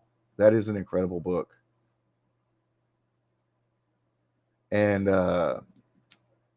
yeah, I mean, I've met Stephen King, and aside from his politics, I think he's a very incredibly brilliant man. And I played D&D from the time I was able to hold dice. So, and my son actually does a game every Thursday night with his brother and a lot of college kids. So I've passed it on. Well, anybody that's creative, liberalism comes from a well-meaning place. We want to help people, right? Liberals really want to help people, make everything fair. The thing that liberals don't understand is that everything can't be fair, and it's not going to be. No matter how hard you try, it's not going to be, unfortunately. And in my view, we need liberals as much as we need conservatives to balance us, because conservatism can very easily turn into far right. Yeah, I'm going to say this. Stephen King is a cuck. He always has been when it came to movies of his adaptations of his books. I mean, from the time that they adapted, what was it? The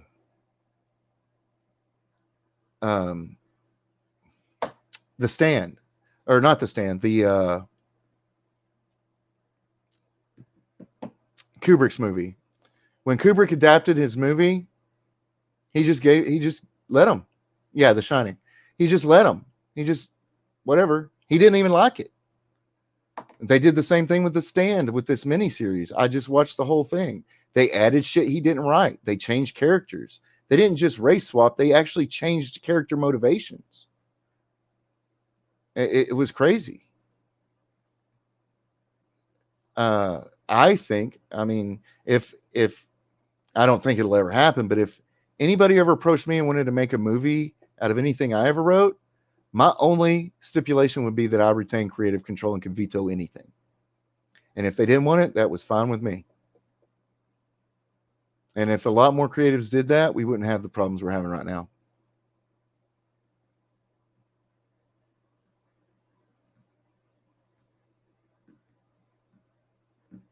That's true, Cool Skull.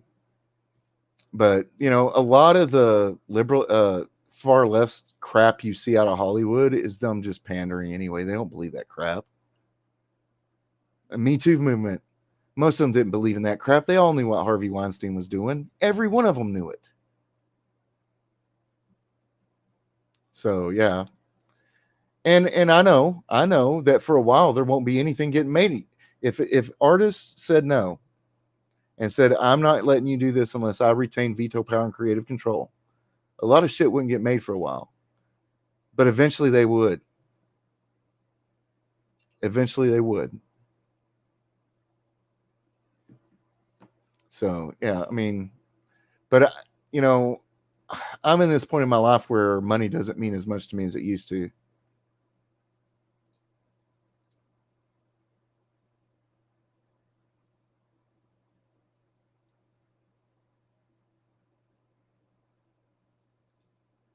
So, all right. Does anybody know if Trump's still speaking? Because apparently he spoke today. Might have broke the internet. So,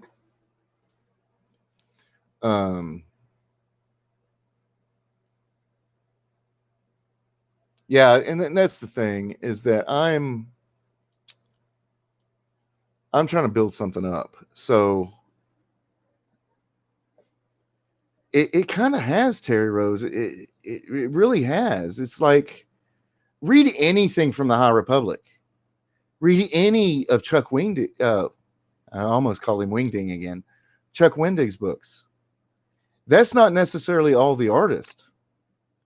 Hey, Mongo. Welcome back.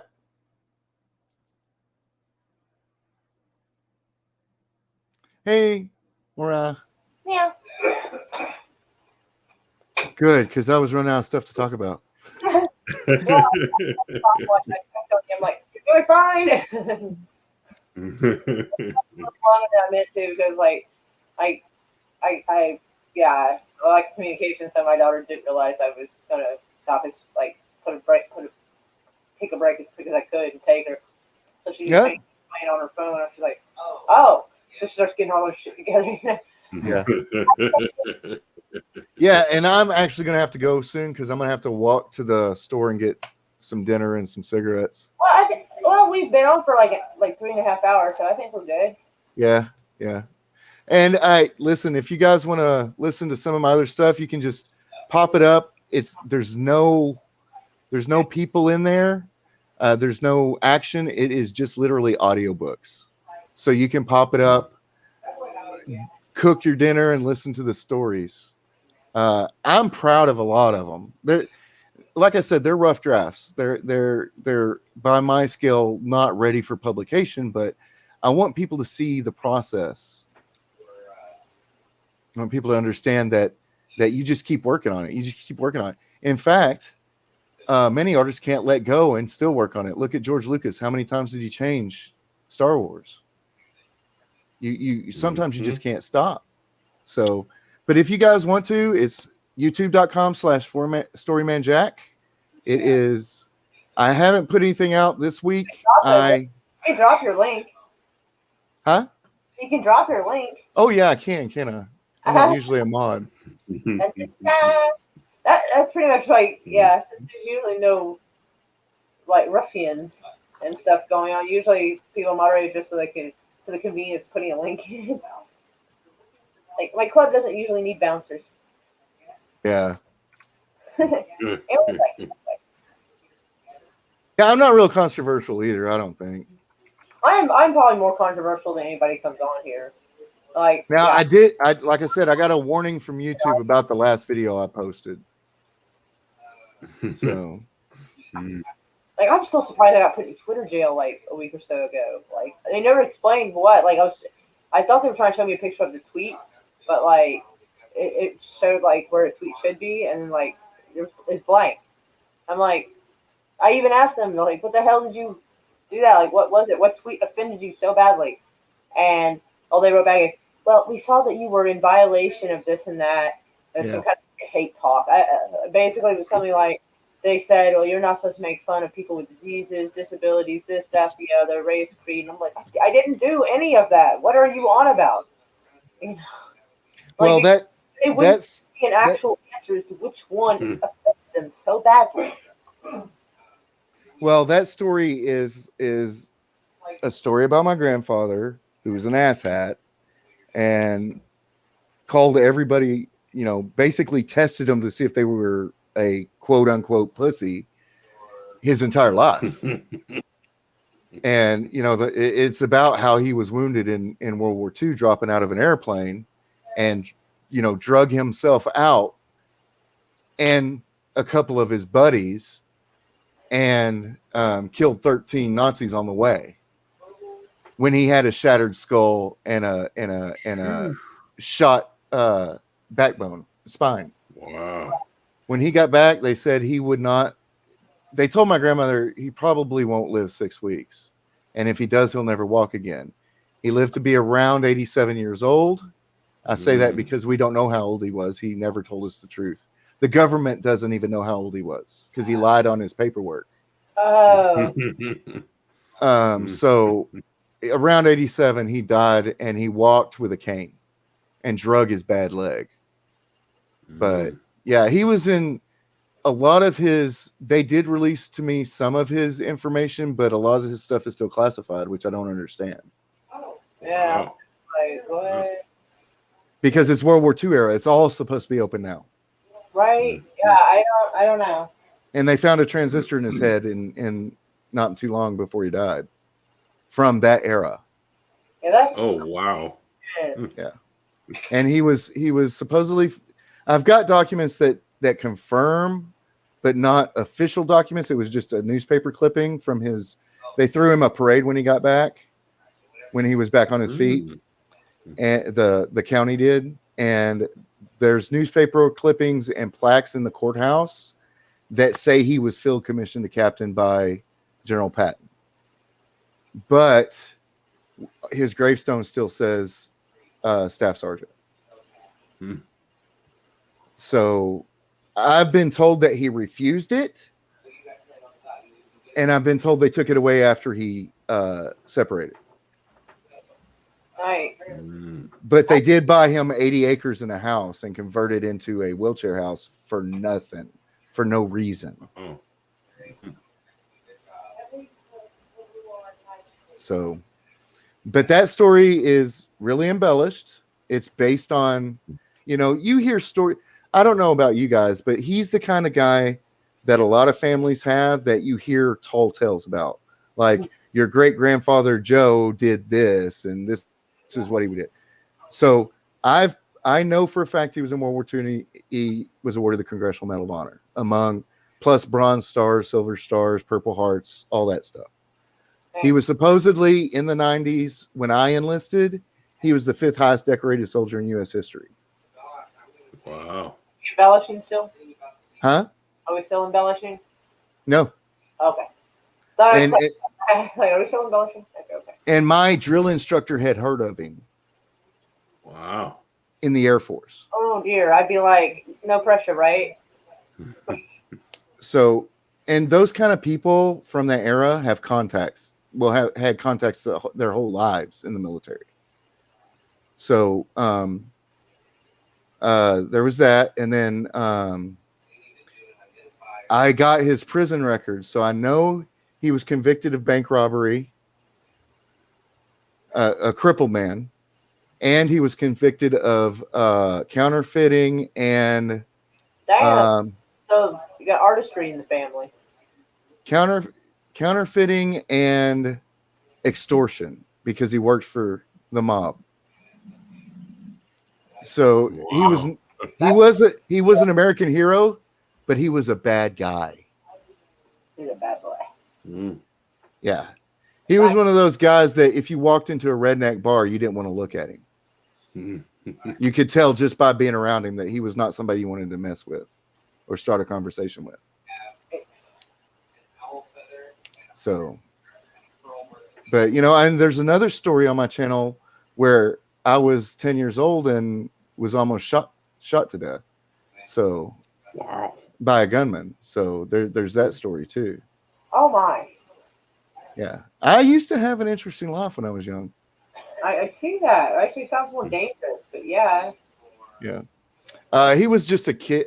He was mentally challenged child of about 16 or 17. We went to go check our mailbox one day, and he was beating all the mailboxes up with a baseball bat. We're kids. We started picking up the rocks and throwing them at him to get him away from the mailboxes. That afternoon, he showed up at our house in the alley because we were in the country, and my parents and grandparents were, sitting around the barbecue pit, drinking, talking. My dad was in cutoff shorts and no shirt, no shoes. My cousin, who's standing next to me, we're all leaning against the mobile home, right? And my cousin elbows me and goes, "Is that guy with a gun pointed at you?" And I looked up, and sure enough, he had a bolt-action rifle pointed at me about 50 yards away, standing in the alley. And I took 2 steps to the right, and the gun followed me. Not my older cousins who were also there, but me. Dad said it was the weirdest thing he'd ever seen in his life because I walked up to him more calmly than I'd ever walked up to him before, rested my hand on his shoulder, and said, "Daddy, somebody's about to shoot me, and he's standing right there." And then it was a scene out of Deliverance. The whole neighborhood jumped in the back of their trucks with shotguns. I was going to say, what part of Deliverance?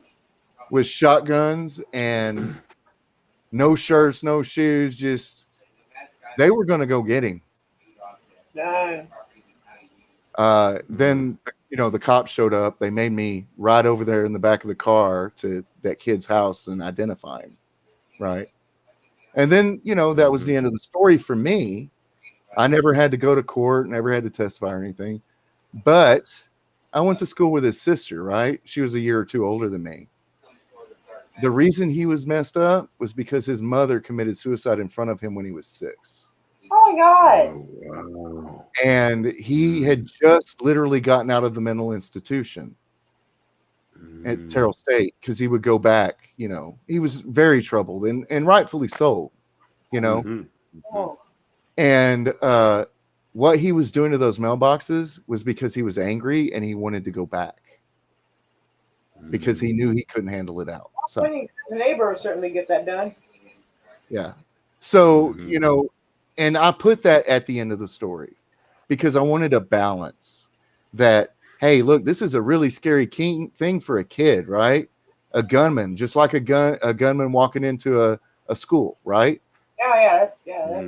And it's not always about politics. It's not always about a manifesto. It's not always it's about people are troubled. And these people have been around since time began, and they will be around until the end of time. So we need to think a little bit before we start blaming politics for these kinds of idiotic acts. A lot of times we don't blame politics. We blame the people who are turning it into politics. Well, if that person who shoots up a place happens to be conservative, that's all you hear. Oh, exactly. Yeah. And yeah, there's definitely a balance in that. Because obviously something's not quite right with the person in the first place. They're going to go shoot a bunch of innocent people. Obviously something's wrong with them anyway. So that's no question. They're all if we had these measures and this measures, and it's okay, and if the kid steals the gun from someone, that didn't stop it. Yeah, and you're right, Soul Assassin. My grandfather did live through the Depression era. He was the youngest son of a dirt farmer in rural Texas. They had nothing. If they didn't hunt, they didn't eat. And that's part of the reason why he was the way he was. Because hard times make hard men. And soft times make weak people. And his nickname was Bully. And it's on his tombstone. He was a bully. His older brothers, who were teenagers when he were born, gave him that nickname because he beat the crap out of them with a stick. Because they stole something from the general store and didn't get him any. Moral of the story is always make sure you get your siblings something. Yeah. So my days, that happened, you just go tell mom on them. Yeah. And in fact, I couldn't go visit my step grandmother after he passed away because I look exactly like he did when he was in his 40s. Identical. That freaked her out. Yeah, my mom my mom will hold up my Air Force picture next to his Army picture, and people will say it's the same person. Oh, that poor woman that would give her such a startle. Like, you'd have to warn her before she tell you. Yeah. It's really strange. Don't freak out. It just runs in the family. Don't freak out. Yeah. So, yeah, it just looks like I'm a modern version of the same person. Like I travel through time. So, yeah, it's crazy. That's why I can suspend my disbelief whenever somebody goes back in time and meets an ancestor that looks identical to the person that they knew, because I've seen that. There's only so many genetic codes. Right. Well, yeah, there's so many genetic codes. So, like, you think, like, the odds of hitting it twice, like, what? Well, that's also why movies like Truman Show freak me out. And The Matrix. I think it'd be kind of old-fashioned to light my cigarette on the stove because I can't find my lighter. It's probably in the car. I'm not. Who hasn't done that? Who hasn't done that? And if y'all hear stuff going on at the kitchen table, they're playing D&D. Oh yeah. Oh, cool. Yeah. Well, actually, that's where my son is right now. So they're having a nerd fest right now. So if you hear that, don't worry about it. Actually, they should probably start televising them. People make a lot of money doing that. Yeah, I've been seeing on YouTube. There's this one Critical Role. Oh yeah, I've been watching D&D. I've been watching them for years. Man, but they're all voice actors. To watch those. They're good. That they're crazy leftists, but if you can look past it, they're fun. I love every one of those guys. And the main guy, he actually does the voice for what's the gunslinger in Overwatch? Oh, McCree. Yeah, he does the voice of McCree. Wow. He does a lot of. They're all voice actors. One of them does. They all do WoW. They all do. In fact, two of them did Dragon Ball Z. Oh wow! Yeah, in Texas here when Funimation was. They actually got their start. They grew up here, and just after high school, applied at Funimation and started voice acting. And now that's what they do. They're voice actors, and they play Dungeons and Dragons on YouTube. They make a lot of money doing it. In fact, they got a deal to turn one of their games into a cartoon. Wow.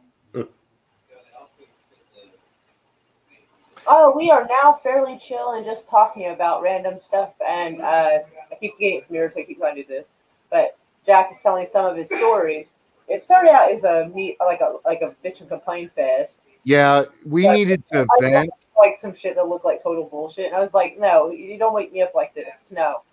Yeah, and saw that. And then into us exchanging stories and shit. Actually, I have an update on that. We had a good conversation on Twitter, and y'all might have. I don't know if I have. Culture and I have. So I couldn't check. But it was while you were gone. Well, yeah. So I was driving, so I would not have been able to check. Yeah, He totally. He's. I've got to allow. He's got a lot on his plate. Well, I don't. Like I said. I'm just saying. And he honestly doesn't know how I got kicked out of the chat. Up and he would have seen my number right there, so he called. Yeah. Like there was a lot to relay or to remember. Right, but he's herding cats with all those people he had on there. Cool School, you accidentally unfollowed Dank on Instagram, motherfucker. Follow that kitty cat back. Hey, Rosetta. Heather got updates right now. He's taking antibiotics because he's got an infection on his foot. Oh, sorry to hear that. It's weird. Like, you ever seen somebody kind of like a wound that kind of stays a little longer than it should, and so it looks like it's like the underflesh is growing up, but like the fur is not. And I'm like, no. So he was giving him amoxicillin. I had to like put it in powder and sprinkle it on some chicken so he would eat it because trying to get cat medicine is not fun. So I figured if it was disguised into chicken, it would work, and it did. So he's like, I will say dogs are a lot easier to feed medicine to. A lot easier. Well, yeah, I mean they probably are, but I have a cat and that's just what I'm doing. Oh no! No, hold on.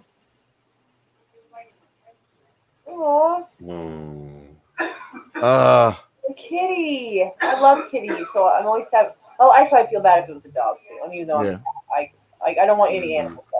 But I'm a dog guy because I hunt. Huh? I'm a dog guy because I hunt, and because I hunt, I've hunted since I was a little kid. I always had a beagle, and so to me, it's not normal not to have a dog. Aww. Actually, I would like to get a cat, but I'm afraid the dogs would play with it to death. Well, how big are the dogs? Well, my beagle is beagle sized, like 20 pounds. I've seen on TV. I don't think I've actually. They're like, my beagle's like 20 pounds, but my Harrier's like 40, 45. Okay, well, if are they gentle? They're yes, unless they get excited. Okay, and that's the thing. And that's the thing. When it's young, it'll be used to them. Like they're used to the 70-pound pit bull next door. He's kind of old. I've always joked this pit bull. Like if he could talk, he would sound like Sam Elliott. He's just that. Old. Yeah. And like you ever see an animal, you can almost imagine what it would be like. That's that right there. And and they have there's a smaller little pit. What do they call it? I don't know if it was a brindle, but it's like dark brown and like gold brown colors. So anyway, there's a special word for it. She's like super hyper, and she'll get up to the cat's face, and the cat's like, and look annoyed. He's like, really? Just stop. Yeah. But he's scared. Well, like I said, my Harrier will jump out of the gate, will jump over the fence, run around the house, and open the gate for the littler dog so that they can go across the street and chase the rabbits all afternoon. Yeah, okay. You might want to maybe adopt a cat that came from a house that already had dogs and got on all right. I think that's probably what I'll have to do. Yeah. Get a cat that's comfortable going in and out. Oh, yeah. Yeah. Like my mom's got one and they've got like 6 little dogs, and that cat just, if he's tired of the dogs, he just goes outside. Yeah, put a little cat door in so the cat can Yeah. And then cat door, we just haven't gotten around to it. And the door our front door is kind of damaged, which where we live is not a big problem because like the odds of anyone trying to break in is so fucking unlikely. Like it would be an absolute phenomenon. But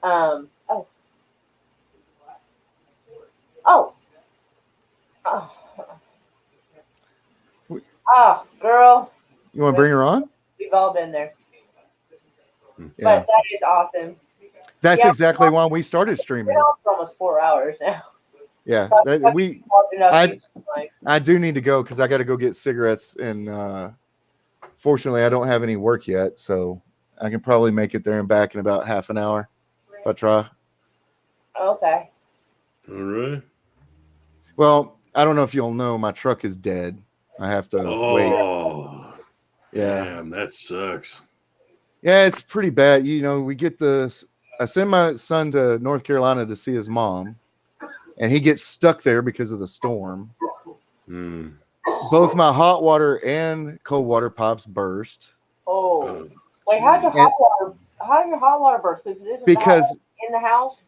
Because it got so cold that the water treatment plant shut the water completely down. Oh. And while the pipes were still frozen, they switched it over to well water and shattered pipes in like 130 homes. Holy crap. Yeah. Wow. That guy was not just fired, he's been brought up on charges. Well, also, like, if they were going to shut the water down, they should have told everybody else. Well, they didn't shut it down on purpose. Oh, okay. I was going to say, if they did it on purpose, and like equipment froze. Turn the water on and depressurize, get all the water out of the pipes, and then. Yeah, I think I kind of pissed Jane Theory off because she was saying, about Ted Cruz leaving the state, and I was like, look, you guys don't understand the way the state works. And she got offended because she's in law, but I'm like, you don't understand. Texas doesn't work like any other state in the union. We specifically in our Constitution and in the agreement that joined us to the union limit federal controls. Our Our power grid is not connected to anyone else's at all. Our power grid is separate from y'all's, from everybody else's. Yeah, I heard that. I didn't know that. Excuse me, until recently. Our senators have zero power. Our federal senators have zero power in the state. None. Nice. I think Oklahoma might try that. Yeah. So all Ted Cruz could literally do is sit in his cold ass house with his small children and freeze. And from what I understand, he actually had that trip planned from before the storm ever hit. Yeah. Well, it doesn't matter. If I had two small girls, people were thinking he just like packed up and abandoned everyone. It's like it was already planned. It makes it seem a little less like he was abandoning them, but continuing what he was already planning on doing. And Jane was like, "Well, I've dealt with the law. I've dealt with government." I'm like, "Not Texas government. You guys don't understand. Like, every single law that's passed in Texas has to be a constitutional amendment. They're all supposed to be. No, but they actually have to go through the amendment process to change a law in Texas. Wow, maybe Washington D.C. could learn from that. So, I mean, just people don't understand. You got people from Chicago calling us idiots, but this has never happened before in my lifetime, in my dad's lifetime. You know, a lot of people were saying, hey, 2011 was just as bad. No, it was below zero for like 12 hours. Yeah, I don't remember Oklahoma having a cold stint this long and that severe here. No. Like when I was trying to film that movie, when I put my hand in the snow, it stung before it felt cold. I was like, good God. Yeah, and we don't get -10 wind chill factor. And you got to think, when we do get snow, it's slushy, wet snow. This stuff was dry, like we were in Montana. Yeah, this was ski snow. Stuff. And so, I mean, you had all these people denigrating Texans like we didn't know what the hell we were doing. Oh, the worst one was not only saying that, but also like I think a couple of celebrities are like, "Oh, I think that actually might be why he got put in Twitter jail." And I realized I did a typo, so I deleted it. So, but it was already. Oh, Marina Sirtis. Who's that? The Star Trek chick that was no, not Troy. No, she. This is the government. Y'all voted. There was another bitch did, and she says something along the lines of Texas got what it deserved for the way it voted, which is one, dumb, because not everybody in Texas voted exactly the same, so that's fucking stupid. Two, there are people who have like no power, no water, and are freezing and are having a hard time accessing food. I don't think they deserve that. I've never said that about a Democrat. I've never said that about a Republican. So I think that's really shit. And so I said something along the lines, I can't remember what, I told her that she was a total cunt, and I hope she gets frostbite on her toes. And there was a typo in there, so I think by the time it got reported, I had deleted it, and so it confused the system, so they couldn't show me what tweet it was that got me on Twitter jail. I think that's what it was, but I told her she was a cunt, and I hope she got frostbite on her toes. But apparently, I don't know how, but apparently they were like, but that somehow fell under their insulting people for disabilities, disease, race, this, that. I'm like, I call her a cunt, unless you consider that a disability. Well, I got that's a social disability, but I got a temporary suspension. It lasted like 5 minutes because, well, this is what happened. Somebody said something really stupid, and I said, "Lady, you need to go to the hospital or go to your doctor and have them check you for mental disabilities." That's all I said. I can see that one coming close to falling under their making fun and that was how it was meant. So I mean, I'm not saying you were wrong. If she says I'm really nuts, like I am concerned for your health at this point. She replied with, "Somebody needs to put a bullet in your head." So they unsuspended me and banned her account. Oh, okay, yeah, because that's that just proves the point, really. Yeah, and I didn't find this out, but I started looking for her because I wanted to see how the conversation went after, and she was gone. And said this account is gone. This account no longer exists. Yeah, but mine, yeah, mine. I was just calling her a cunt. So I'm sitting there like trying to think. So I don't make fun of people for having disabilities. I don't make fun of people for their race or their religion. I do. I mean, I don't know. I'll make fun of the British occasionally. But I guess if that's not a race or a religion. If you lean into the technical term, I guess you could construe it that you're making fun of women. Sort of, except that men and women both suffer from mental illness. Being cunts, yeah.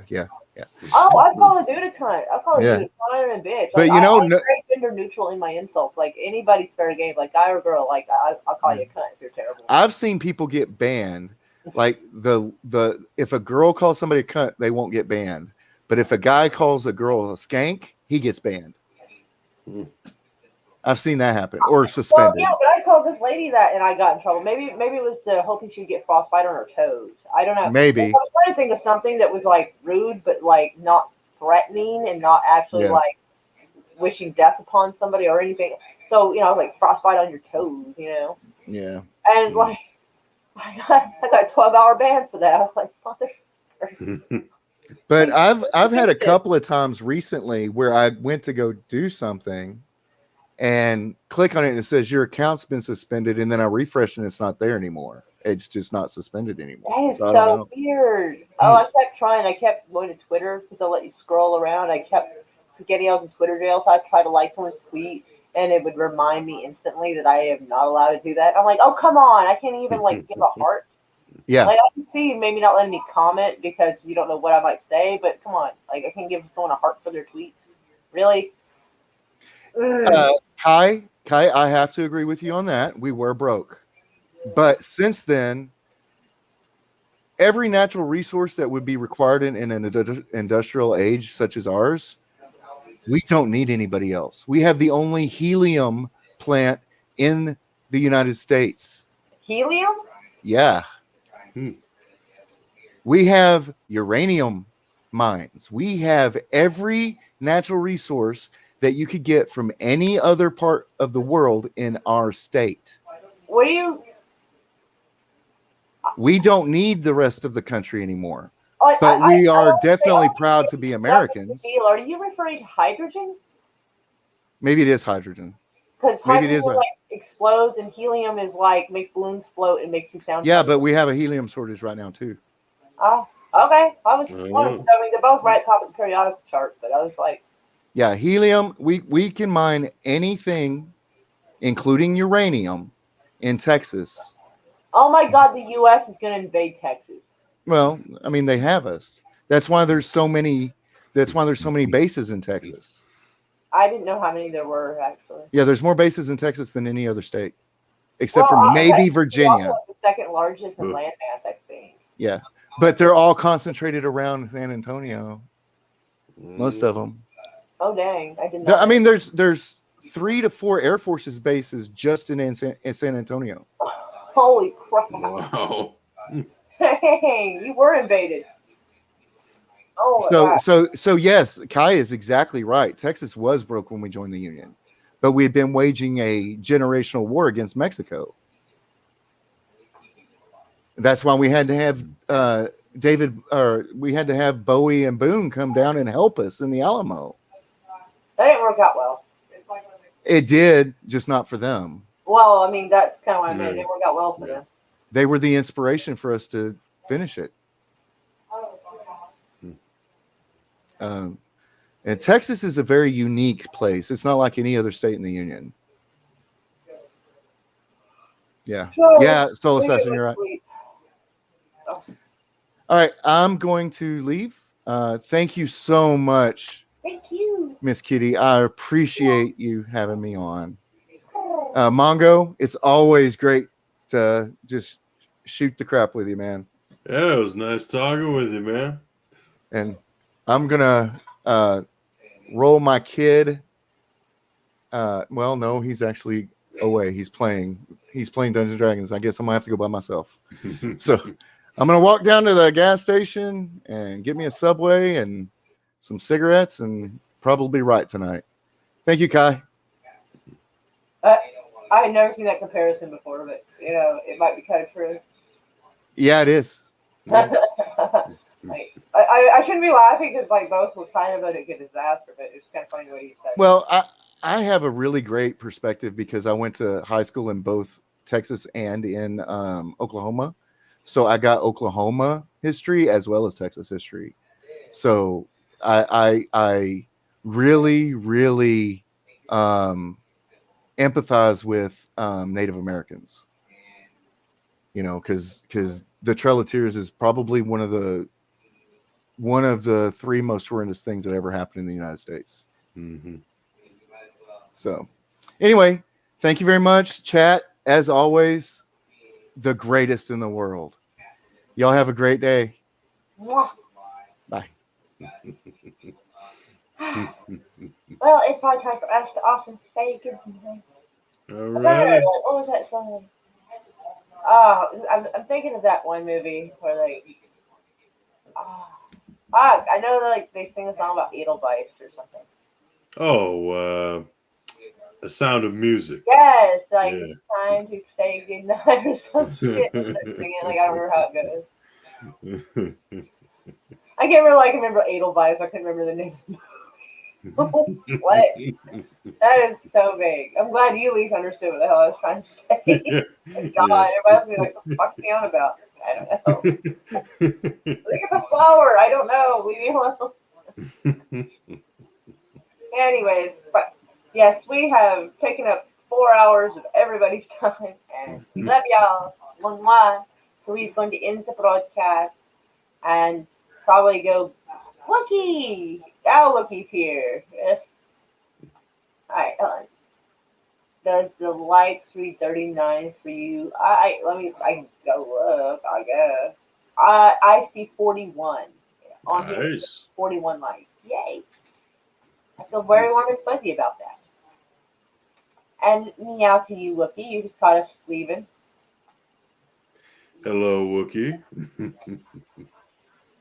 40 like Yay! 40 or 41, like it can't tell for sure. Like it gets confused sometimes. But hey, that's still good. I am still okay with that. Like that is fine. So, anyways, we love all of y'all so much. I might be on Slasher's channel tonight, maybe, because like I hear you were discussing movies, but like the way he explained it, it sounds super fucking confusing. Like I'm supposed to pick 64 movies I like, and I'm like, what if I don't like 64 fucking movies? 64? Yes. Wow. Wait, no. Oh, yeah. He said it was canceled because Mikey, whose idea it was, which I should have known. Because that's kind of fucking weird. I mean, don't get me wrong, Mikey's cute and he's great, but he's a peculiar little fucker. Anyway, but yeah. Look, he says 42 here. Yay! Mwah! But he said that the stream is canceled, but he might. I don't know. He might stream anyway. I don't know. I might. He might. I don't know. We'll kind of see what happens. I guess. Oh, a little bit of a shameless plug. Here we go. Oh.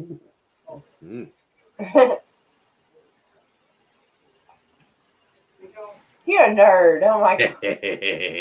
69. Oh my god, you're just a good boy. You're kind of like touching the bus over here.